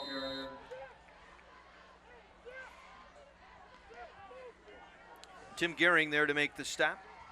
Stay tuned for the end of the game tonight. We will highlight our player of the game, which is brought to you by the United States Army, Army Strong. offensive coordinator Paul Shelsta kind of upset with something, couldn't tell whether that was somebody missing an assignment or whether quarterback missed the handoff. Well, the quarterback was kind of signaling for his receiver Surmore to go in motion. He did it a couple times and I think was trying to drag the safety with him to open up that spot on the run. Play fake. Franel throwing on the run, in and out of the receiver hand, incomplete. One of the Hartford players trying to sell to his coach that he really didn't hold, but if we see a replay, he did. He grabbed on full to force. Got a penalty flag at the line of scrimmage. Pass was intended for Dave Vanderheiden, the tight end, but it'll come back here for a hold. See if we can spot the infraction here. Yeah. Anytime you see an offensive lineman with the hands up in the air. When you throw your hands up in the air, you might as well just say, I did it, I did it. Other than Jerry Kramer's famous block in the Ice Bowl, just showing the referee that he didn't help the runner across the line of scrimmage. Signaling a touchdown, yes, right? Yes. 2nd and 20. Back to their own 40 now. They'll go with twins either side. They'll swing it out of the backfield. Catch is made, but falling down was Kasperzak as he made that catch. Covered up for about a 4-yard loss. Anthony Romans again in there on the stop. So 3rd and 24. This would be a good spot for that comeback out little play here. Right, but Slinger's been putting enough pressure with their pass rush. I'm not sure they're going to have enough time to pull that one out. Patterson and Surmore to the near side. They'll run the draw to Savage. He's met in the backfield and driven down. Slinger defense coming up big following the turnover. Logan Mance able to get in there first to make the play for the Owls. So the holding penalty took the momentum away from Slinger. The defense able to respond.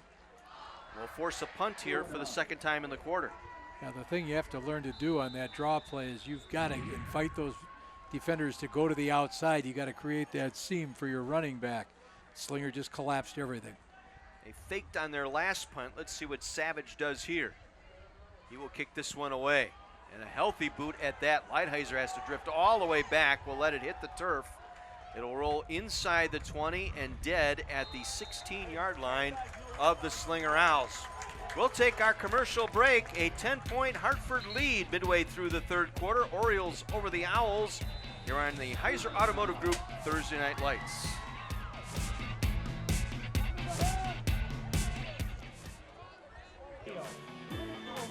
Heiser Automotive Group Thursday Night Lights, the coaches versus cancer game between the Hartford Orioles, I should say, and the Slinger Owls. Packers return to action this weekend, and for all of the info on the green and gold, including special guests, players, and more, watch Locker Room. That's Tuesday night at 9 on My Place for Sports, My 24. 1st and 10 Slinger from their own 16, following the 48-yard punt. Brewer again will take the direct snap, try and run it up the middle. Gets it to the 20-yard line for a pickup of 4. A little surprised to see them running the quarterback as much as they've been. Once again, offensive coordinators trying to figure out, okay, how do we try to set up something down the line? Set down to the sideline and Mike McGivern. So, boys, when we talked about their quarterback here at Hartford being the leader, he talked this whole last 4 minutes about, listen, don't listen to them. Don't get caught in anything chippy. We play Hartford football. It's not about them. It's about us. I like this kid. He is the go-to guy, and Brewer, the quarterback, with a run up across the 25 near a 1st down at the 26-yard line. Jacob Pepin with the tackle. So they show spread, trips here to the near side, and run the quarterback. And it will be enough for a Gruber Law Office's 1st down. You've got your 10-point lead if you're Hartford, and you want to force them in this quarter to punch you the ball. You want to start making the clock your ally. Again, they'll go trips here to the near side. Lighthizer in that grouping. Brewer again Going to run out of that formation, tries to get the edge right side, and will slide out of bounds short of the 30-yard line. Danny Brewer started the first 3 games, got knocked out of the game last week with an injury, and we were up at practice on Monday. He was just getting back into the practice mode. Yeah, he had been cleared. Coach Jackson wasn't sure whether he would use him or not, but after that first interception, decided to make a switch. Again, he'll work from the pistol. 2 receivers either side, and again Brewer, 3rd straight run. He will take it out across the 30 to the 31-yard line, gain of about 3.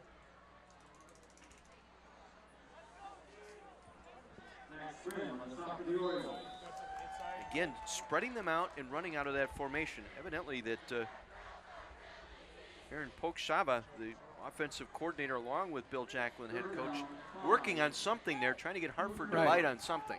Yeah, and they're not running quite the run formations that we saw during practice on Monday. And it was all I formation for the hour and a half we were there. This time Brewer wants to pass.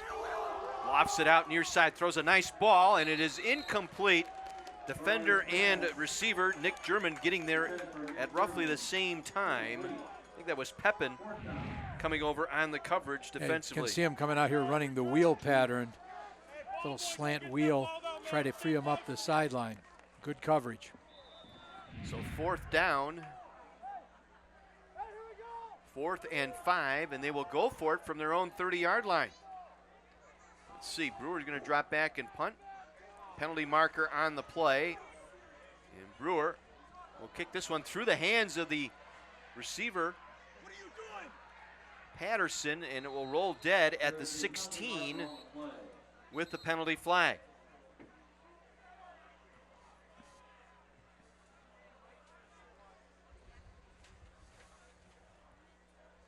"57-yard kick with that roll, but you can see Hartford was a little out of sorts there trying to cover the end here on this near side. So was there a false start, or not a false start, but a illegal formation, or did he jump the neutral zone at the snap? Yeah, and another question that would come up is how close did that ball come to the returner's hands?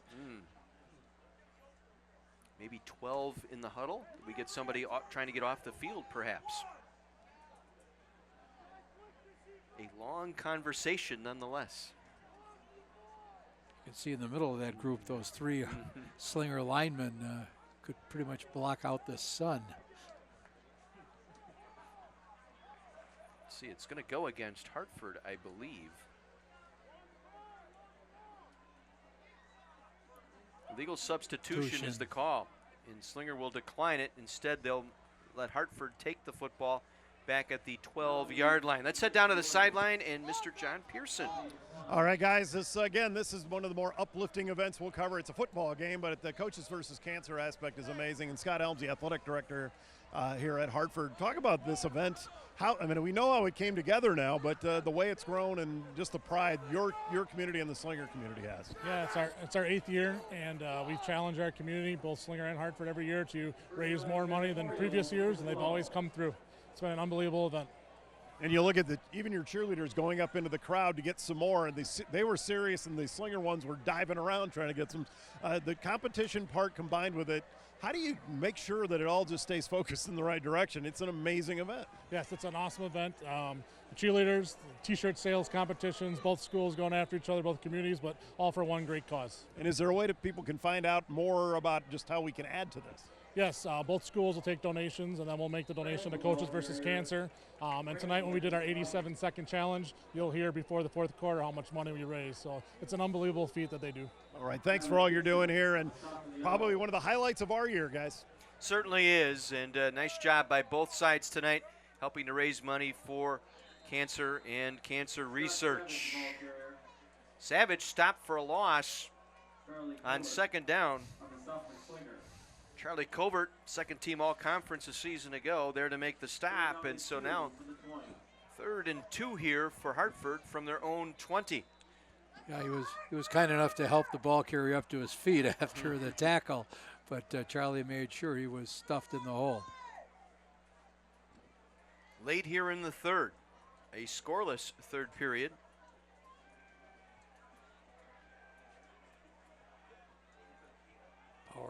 Power eye formation. Look at this. Savage. Flea flicker back to Frantel. He'll throw it out. Contact made, and Pepin was able to draw the interference call. Shamaki was there, but as Pepin made the break for the ball, ran into the defender, and that should be a first down here for Hartford. You know, we've seen Hartford do a couple of daring things. The fake punt, that little bit of the razzle-dazzle. This will be a holding call on Shamaki as we take one more look. Armbar, perhaps. There was contact down the field. 10-yard penalty. Moves the ball out to the 30. Fresh set of downs on a Gruber Law Office first down by penalty here. Orioles have it at their own 30.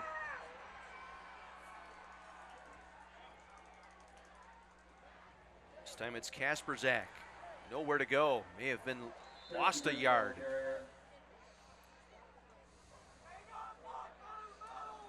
So another nice stop here. It'll bring up second and long. Again, special thanks tonight to Dan for providing our wonderful food each week for our Thursday Night Lights staff and crew. You could tell it was coming because the crew was circling like vultures. Vultures ready for the kill. We thank DanMKE.com for their complete menu and delivery options. And another first down here on the feet of Frantel, the quarterback. Romans, the outside linebacker, finally able to track him down. Saw some of that good decision making by Frantel as he also decided to slide. You know, sometimes discretion is the better part of valor. Nothing there, and then took it right up the middle. This time he tries to throw it on a slant route, and it's broken up, incomplete. Looking for Pepin once again. Nathan Newberg there to get a hand in and knock it away. Sets up second and 10 with 1:20 to go here in the third. This drive started inside the 15-yard line for the Orioles, kept alive by an interference, or excuse me, a holding penalty call on the corner on Pepin. So they flipped the field here just a little bit on Slinger. Second and 10 from the 46. They'll hitch and go. Frantel now, protection breaks down, and he goes down back at the 39-yard line. Anthony Romans, that's his 7th tackle, first sack tonight for Romans. Again, little hitch and go, and quickly the protection broke down. Trying to set up the long pass gain on that, but excellent coverage by the Slinger defensive backs. Loss of 6 brings up 3rd and 16 with 45 seconds to go in the quarter.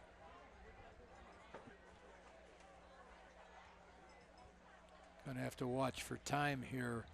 It's taking a long time to get this play in. Back judge is starting to count down, and so John Redders will have to take a timeout here. They will stop the clock with about 30 seconds left. Well, listen to the Wendy's Varsity Blitz Show presented by your local Pick and Save stores this Saturday morning starting at 10. Mike McGivern and Ryan McMillan will be talking with a couple of first-year head coaches. They'll be in studio. Joel Parr from Oak Creek and Tony Davis from Shorewood Mesmer. That's Saturday morning at 10 on Sports Radio 105.7 FM, The Fan.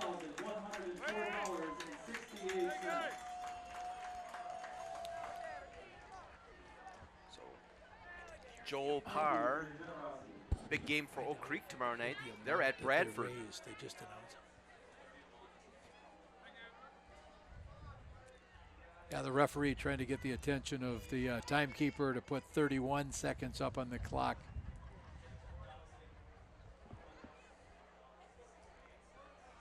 So we'll get that 31 seconds back up. 3rd and 16.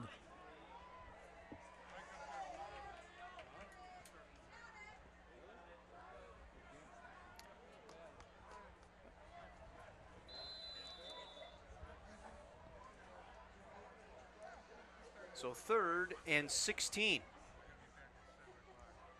From the 38, Frannel. Little shovel pass, Savage. Savage breaking tackles, penalty marker thrown. Across the 45 to the 47-yard line.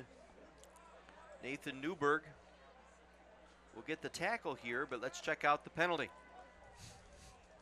I think we're going to see another push in the back. Yep. Inopportune penalties tonight for Hartford has stalled drives. Let's see if we can get another look here. A little shovel pass to Savage. Right there. Yep. Just as Savage started to make his cut at the 45-yard line. The block in the back.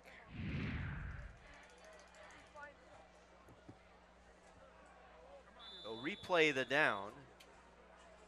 They'll wind the clock. We'll see if Hartford stays in their huddle here to burn out this third quarter. And they indeed will stay in their huddle. So Slinger, yet to give up a second half point, has not given up a score here in this third quarter. It remains a 10-point Hartford lead. Orioles on top of the Slinger Owls, 23-13. Our Heiser Automotive Group Thursday Night Lights in Hartford tonight on My 24.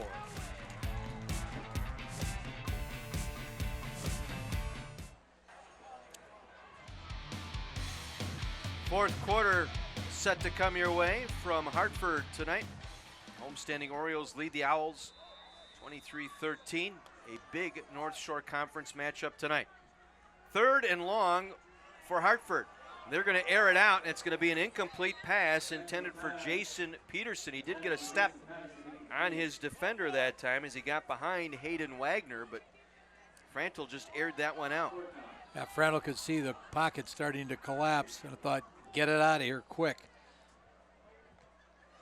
So Savage on to punt for the 3rd time in this half. Remember, his first punt, he attempted a fake and was stopped short, but then Slinger unable to do anything with that drive as Lighthizer gets set to receive here inside his own 30-yard line. Someone's missing out there for Hartford on their punt protection. They'll send Zimdars out there. Line up in that right guard spot. Savage boots this one away. Lighthizer will let that one bounce. Takes a Hartford roll inside the 20 to the 18-yard line. Boy, that's frustrating as a special teams coach. There was an opportunity there for Lighthizer to make a play on that ball. Yeah, don't turn a 30-yard punt into a 45-yard punt by not fielding it. But once again, gets lonely back there trying to make that choice. So you can always run up and fair catch. Be sure. So Slinger will get it at their own 18-yard line, trailing by 10 here as we begin this fourth quarter. They've been go back to the I formation here on 1st and 10.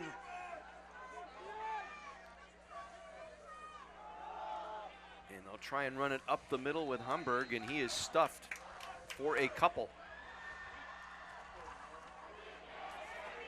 Gets it out to about the 21-yard line for a gain of 3. Brings up a 2nd down and 7 here for Slinger. Once again, you see Hartford by the way they manipulate their front with a 4-3-4-4 look, but they're always trying to get 8 guys into the box. Slinger counters by trying to spread them out. Here's where we've seen the quarterback run quite a bit for Slinger. Brewer with 3 receivers left. Short drop going over the middle, and it is intercepted at the 45-yard line, intended for German. It was picked off, you guessed it, Jacob Pepin. No, Pepin's been all over the field, offensively and defensively. There is a penalty marker. It's going to be a holding call against Slinger, which will be declined. Pepin now with 2 picks. One of them returned for a touchdown. He's also scored a touchdown tonight, and here's his 2nd interception. Just underthrown just a little bit. A little underthrown, but very good position by Pepin. He took the inside away from the Z-back, Nick German. So Hartford ball at their own 45-yard line. That's the 5th turnover tonight by the Slinger Owls. You know, Coach Jacklin had been talking about it. They've been playing pretty clean games so far this year. From their own 45. Kasperzak in motion. Savage, hard run over the left side for 3. You know, Savage is an all-around player for Hartford. Does their punting. One of the leaders on defense. Had over 100 yards rushing in the first half. 3-yard run there. Charlie Covert credited with the tackle. 2nd down and 7 from the 48. Pepin will check in now as a split end here for the Oriole offense.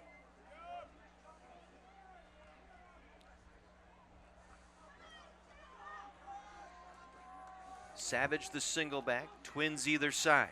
Savage up the middle to midfield, and that's as far as he will get. Tim Gehring, the defensive end here on the near side, able to make this stop.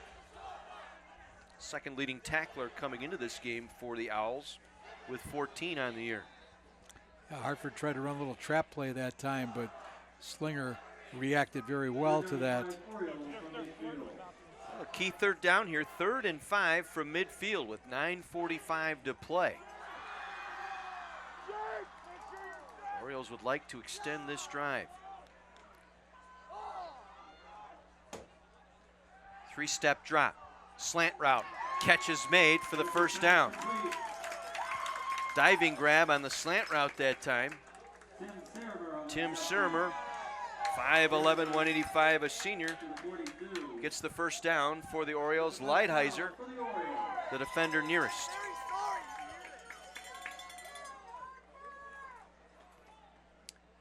Mike, what do you got for us? So, guys, defensive coordinator here at Hartford's talking a little bit about making sure that we stay in our gaps, stay in control, nothing cheap, just tackle, do the things you're supposed to do, put them on the ground, and they're going to have their defensive backs back up just a little bit. Savage for 2.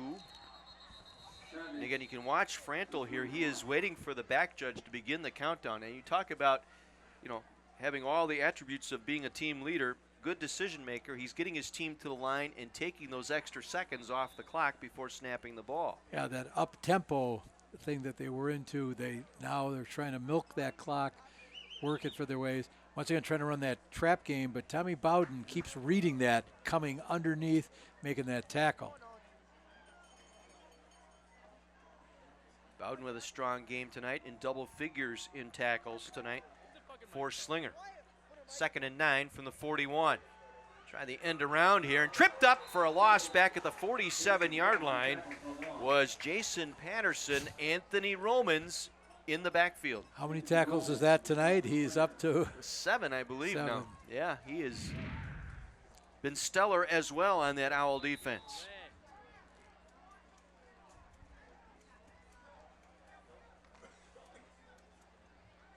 Once again, facing a 3rd and long. This will be 3rd and 16 for the Orioles. Back at their own, at the 48 of Slinger. Well, that slant pass that got him the last 1st down was critical, and here I'm sure they'd love to keep this drive going and take the clock under 5. They'll run it off with Savage for a couple. So the Slinger defense able to come up with a couple of big stops, and they will take a timeout here on defense, try and save some time with 7:24 to go here in this 4th quarter, I should say. Yeah, being a 2-score game, they know that they can't let the time run off the clock here. Well, all season long, we've had the opportunity to talk with sponsors, coaches, and other guests down on our sidelines and finding out what's going on in the schools and the communities we visit, such as Coaches versus Cancer tonight here in Hartford. Our sideline reports being brought to you by Pella Windows and Doors of Wisconsin. If you're Slinger, do you sell out here on a punt block? I think it's worth a shot because unfortunately their kick return game hasn't been a factor for them, and you know what we've seen is Scott Savage as a punter has been effective. He's gotten a good roll, but it doesn't look like they're lining up quite that way. We'll see. Lighthizer will stand, heels planted at the 10-yard line.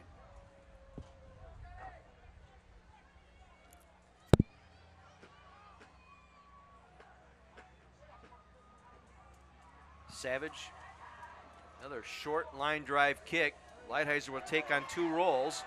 Tries to take it to the 10, and that's as far as he will get. 2-yard return, that kick going down to the 8-yard line, 39-yard punt.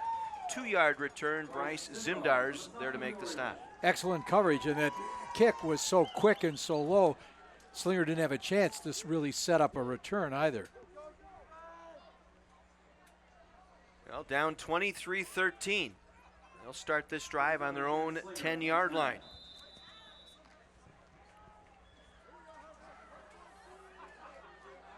German and Wagner go to the far side here of the formation. Hand it off to the tailback. Line of scrimmage, and that's it. Good defense by Hartford up the middle, off the bottom of that pile for the Orioles. Mitch Schumacher. No gain, 2nd and 10 for Slinger. That front four for Hartford has done very well tonight against the run for Slinger. You got Josh Budenhagen, senior, Emmett Morey, a senior, Nick Heffler, a senior, and we've seen Justin Oho make a number of plays for them out at the DN. Lighthizer, the tailback, behind the fullback. And Lighthizer trying to gain the edge, cannot. Maybe the 11-yard line, and that's it. Lazaris there to make the stop. Steven Lazaris on the stop for the Orioles. Well, this is where this Slinger team not set up for something like this. 3rd and 9, deep in their own end. They've shown they've had the capability to throw the pass, but unfortunately in this down and such distance, you know, Hartford is going to be ready for that.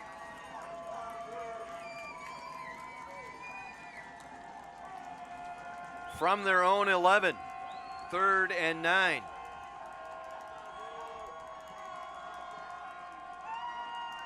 German in motion, Brewer gonna dump it out to German, can't handle it, drops the pass.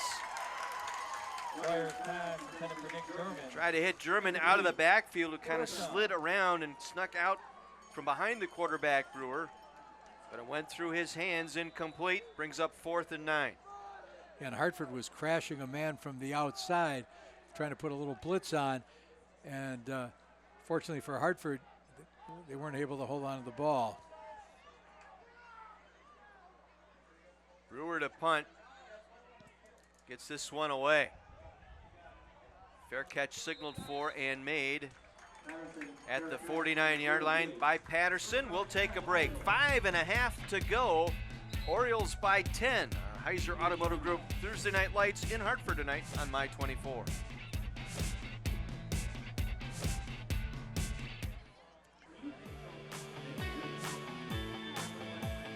(23-13), Hartford on top of Slinger tonight. Well, Tuesdays this fall, see how the officers of District 21 catch criminals on the mean streets of Chicago. Watch Chicago PD Tuesday nights this fall on My 24. There was a penalty on that punt, which resulted in a first down here for Slinger. So they maintain possession at their own 26-yard line. They'll run the slant, caught across the 40, 45, midfield, and into Oriole territory. Tommy Bowden, the tight end, able to make the reception. Jacob Pepin with the stop to the Oriole 45. We've mentioned the inopportune penalties that Hartford has had to stop their drives. Now, unfortunately for Hartford's cause, this gave Slinger another chance. 29-yard pickup and a first down. First downs this quarter brought to you by Bryant and Stratton College Athletics. Single back, 3 receivers out here for Brewer. Steps up, has a man on the sideline and overthrows German, incomplete. Had him open at the 20-yard line. Let's head to the sideline and Mike McGivern. Hey guys, Coach Redder not happy at all with that penalty. Too many men on the field. They're trying to figure out how many guys they should have on the field if they're going for it or not. Too many guys on the field. First down. Coach Redder not happy at all right now with their special team play. And that has plagued Hartford tonight. That has kept this game close, has been those costly penalties. 2nd and 10 from the 45. Trips here to the near side. Brewer will run. Trying to set the edge, they cannot. Brewer with just a short gain, maybe a yard. Gang tackled on the play. Not a bad choice of a play, but Hartford played it real well with that spread out offense. Right now, Hartford's outnumbered on the line of scrimmage in terms of getting blocked, but they reacted so quickly to Brewer's run to the side. See that nice play to force him back inside. I believe that was Surmer, the linebacker out there on the outside. 3rd and long now for Slinger. Out of the backfield, nowhere to go. Travis Dufour, the fullback, with the reception, but a short gain. Max Grimm was right there to wrap him up. Yeah, they didn't get that ball out wide enough, right into the teeth of the Hartford defense. So they'll snap this with less than 4 minutes to play. It'll be 4th and 9, trailing by 10. Well, the old rule, you want to give them a first down, but not a touchdown. So you got to be careful what you try to do here. Again, 8 in the box, and Bill Jacklin wants a timeout. He'll take his 2nd timeout of the half here. Chew on this one just a little bit longer. 4th and 9 from the Hartford 44 when play resumes. Well, that formation gives them 5-on-5 for Slinger in terms of, can we block all your guys? Can we free up Brewer? And can he get a first down? Or because of the time, do we have to throw it, get it down the field? We need 2 scores. Hey, hats off to the Hartford defense tonight. They've taken the run game away, for the most part, from a run-dominant team. Yeah, defensive coordinator Lance Zodro has got to be very pleased with how his teams responded. Coach Redder knew this was a critical game after they gave up that win against West Bend East by getting behind. And, credit to West Bend East, they played well. But if you want to be in the competition to win the crown in the North Shore, this is a game you had to have. Yeah, following tonight, Slinger will have 2 home games in a row. They'll host West Bend East and Port Washington before traveling to West Bend West, but then they've got Grafton and Homestead still on their schedule on the back end. Right. And also there's always, you got to get your wins to get into the playoffs. 4th and 9 for Brewer in the Owl offense. Steps up, completes the pass. Bowden, the tight end, first down and more. Inside the 30-yard line. Bowden coming up big twice on this drive. Siramore getting the tackle. Well, they talk about Bowden being the heart of this team, and so they went to him in that key situation, and he responded. One more look here. Credit Brewer. Patience waited for him to break through on that slant. And Bowden gets the first down. A little bit of confusion in Hartford's defense now, how to align to the trip formation to the left side. Coming up the middle, hit as he's thrown, completes it, dropped. Oh, Hayden Wagner had it, and as he turned around to go downfield, lost control of the football. Wow. That had 6 written on it. Now they had all that action out to the wide side of the field, left him open, but he wanted to turn and run before he had the ball. We've seen the speed that Hayden has. Watch this as he makes the catch, and just as he turned around, lost the ball.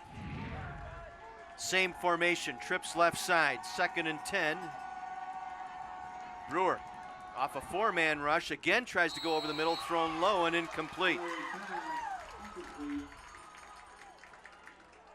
If Brewer had the chance to redo that play, he might be looking for Hayden Wagner running that wheel pattern up the left sideline.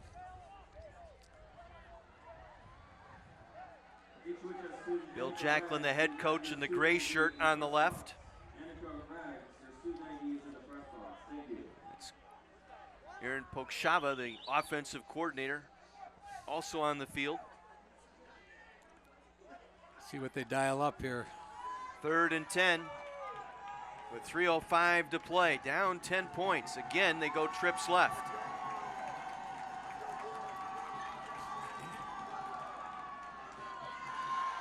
Go far side, and it is incomplete. They went to that pattern we talked about with Hayden running the wheel. Yep. At the last minute, the safety got over there. He was a little slow reacting to the formation. Might have been Nick Pepin who was over there and made that play. It certainly was. Yep. Nick Pepin.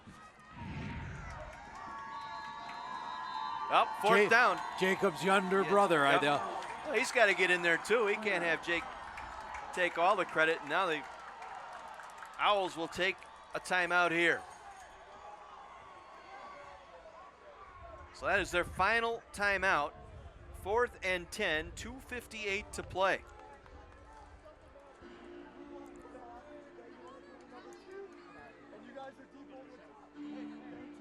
You know, one of the things we talked about at the outs for this game is how it's not just a game. And, you know, one of the things we noted before the game, all of the Hartford players had a wristband on with the initials of Coach Bill Jacklin's Jacklin's dad's William. initials, Yep. who's battling cancer. And once again, you know, this game takes on much more than just what happens this evening. And, you know, both schools, coaches, students are to be congratulated for what they've been trying to do tonight. It's a great matchup. We've been hearing about this matchup for the last couple of years and just didn't align with the scheduling, but this year it worked out where we could bring it to you here on our Heiser Automotive Group Thursday Night Lights package. 4th and 10, ball at the 28, trips left side. Brewer steps up, going back on the slant, diving catch is made inside the 5-yard line. Beautiful grab by Nick German, the Z-back, who was lined up in single coverage here on the near side. It'll be 1st and goal from the 5-yard line. Throw a little bit low, but he went down and got it. 29-yard pickup and the 1st down.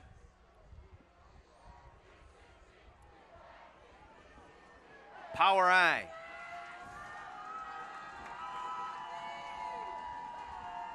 Lighthizer to the 3.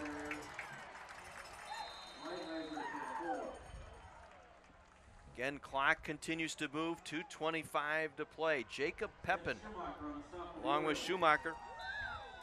They had a great block that time from the right guard. Ben Hoyting buried his man, but the rest of the Hartford defense reacted quickly and came up and filled in. 2nd and goal from the 4. Out of the eye, Brewer under center. The give to Lighthizer. Nowhere to go. Again, good surge by that defensive front by Hartford. Plus, it's eating up time. Yes.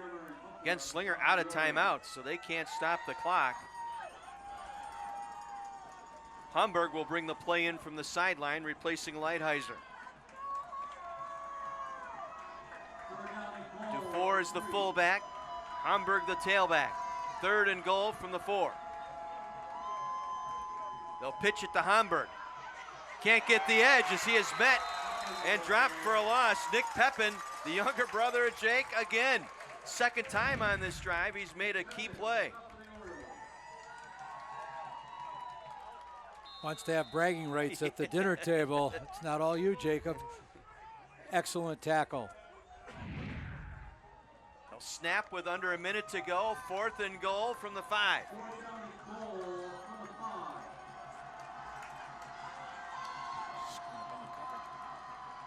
See if they run the wheel here. Brewer under pressure. Brewer back over the middle. Incomplete. Tried to throw it back over the middle. I believe it was intended for German.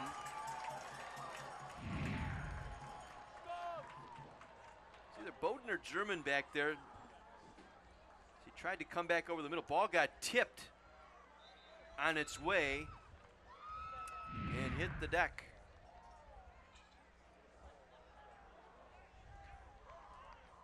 There's an injured player on the field.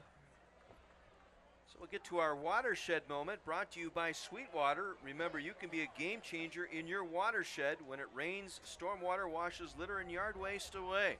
This is our watershed moment here. The pick by Jacob Pepin here in this second half to turn back Slinger is our watershed moment. Again, you can be a game changer in your watershed. When it rains, stormwater washes litter, yard waste, and chemicals and other debris into our rivers and lakes. Visit respectourwaters.org to learn what you can do to prevent water pollution. Budenhagen, the injured player, under his own power, back to the sideline. Yeah, he was chasing the quarterback Brewer, and I don't know whether, strained a calf or something, trying to run him down. Hartford's going to win their third straight in this series. They'll keep the Coaches versus Cancer trophy here in Hartford for one more year. And the longest string in this last 10 years was the 5 in a row won by Slinger. This will be 3 straight for the Hartford Owls. A great bounce-back game for the Orioles. Yeah, Hartford had to have this game if they wanted to keep pace in the North Shore Conference. Tremendous win for the Orioles. Slinger will fall from the ranks of the undefeated here tonight as they fall to 3-1. Hartford climbs back to 3-1. 23-13 will be your final here tonight in Hartford in the 8th annual Coaches versus Cancer game. And Hartford winning their third straight in this series. Handshake line across midfield. When we return, we will have trophies to present as well as our player of the game. All of that coming up in our postgame. Again, our final tonight, Hartford over Slinger, 23-13, our Heiser Automotive Group Thursday Night Lights.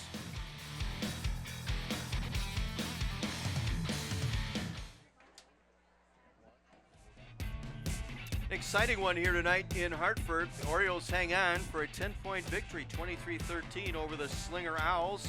Each team now at 3-1 in conference play, and this was a must-win tonight for Hartford.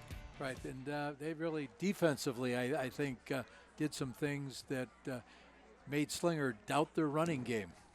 Let's head downstairs to Mike McGivern for our Player of the Game award. Hey guys, U.S. Army Player of the Game. I tell you what, Jacob Pepin had a heck of a game. Congratulations! What a great way for you to do this on Thursday Night Lights against a rivalry team. Thank you, sir. Yeah, so tell me, this is a good group, man. A lot of sweat equity you guys put in the offseason, talking to your coach. Certainly you're one of the leaders, making sure this team is ready to go each and every week. Yep, being a leader on this team, I try to get the guys, the younger guys too, try to encourage them, make sure everyone goes hard in practice, and we lift hard in the weight room. We're just basically preparing for the season. We obviously did pretty good at that. Yeah, you did, man. Tell you what, U.S. Army Player of the Game, Sergeant. I'm sorry, sir. Sergeant Buckman. Sergeant Buckman.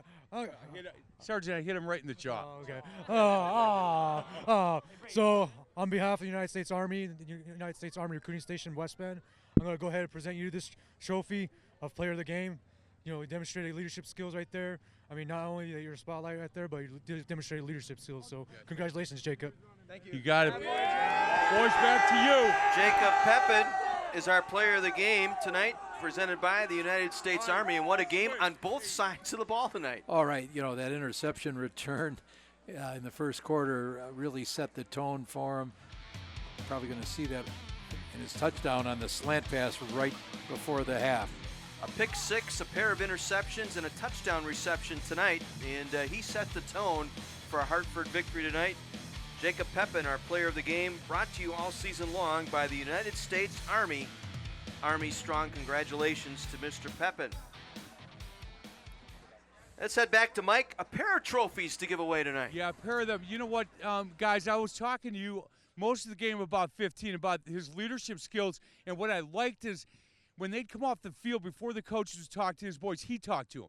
He'd say, look, we're killing ourselves. They're not beating us. This isn't about them. It's about us. I was impressed as a quarterback, man. That's your huddle. That's your sideline. Yeah, you know, no one works harder than this football team. This coaching staff, like, we work the hardest out of everyone. Props to my old line. They blocked amazing tonight. Like, I don't know what happened, bro. Hey, you understand how smart he is? He's so smart that I didn't have to tell him to think his offensive line. He did that on his own. You feel pretty good about where these boys are at? Heck yeah. I'm just telling you, this is the team to beat right here. Hey, I don't know who you were smiling at halftime up in the crowd, but I saw that smile. I saw it. Hey, Coach, come in. Coach, congratulations. You know what? And we talked before. Big football game, a lot of things going on, much more important things than the football game itself. But when you're playing a rivalry game against Slinger, man, especially in conference, and after what happened last week, this is the way to take care of those memories. Yeah, absolutely. You know, we talked about that before this week came around, and we really remembered tonight. You know, it's about family. You know, forget about me. I love you. Each of these guys is willing to put it out there for the guy next to them. They put it out for their fans, their families, and tonight, they did it together. Hey, Coach, I want you to enjoy this one, but next week against Port Washington, take care of business. This is a really good football team you have, and I love how they act on the sidelines, Coach. I do. Yeah, thank you. We try to be first class. I think character is a big part of it, and yeah, we're going to work just as hard to get ready for Port Washington this next week. You got it. Hey, boys, congratulations. Great win. Good luck next week. Hartford Orioles with the win here tonight, 23-13 over the Slinger Owls. They go to 3-1. Slinger comes back to 3-1. We'll be back with a final word from Hartford right after this.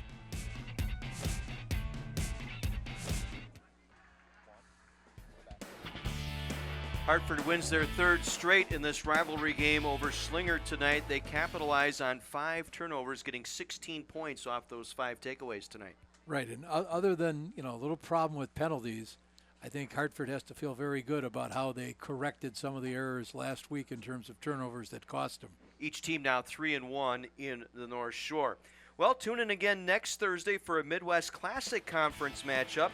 We'll get our first look at Lake Country Lutheran, the Lightning. They're going to take on University School Milwaukee next Thursday night.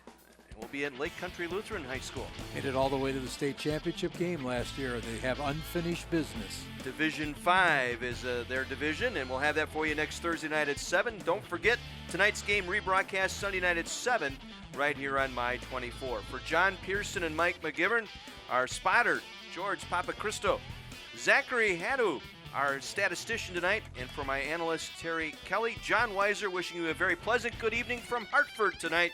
The Orioles, a win over Slinger, 23-13 over the Slinger Owls. Until next Thursday, thanks for tuning in to the Heiser Automotive Group Thursday Night Lights on My 24.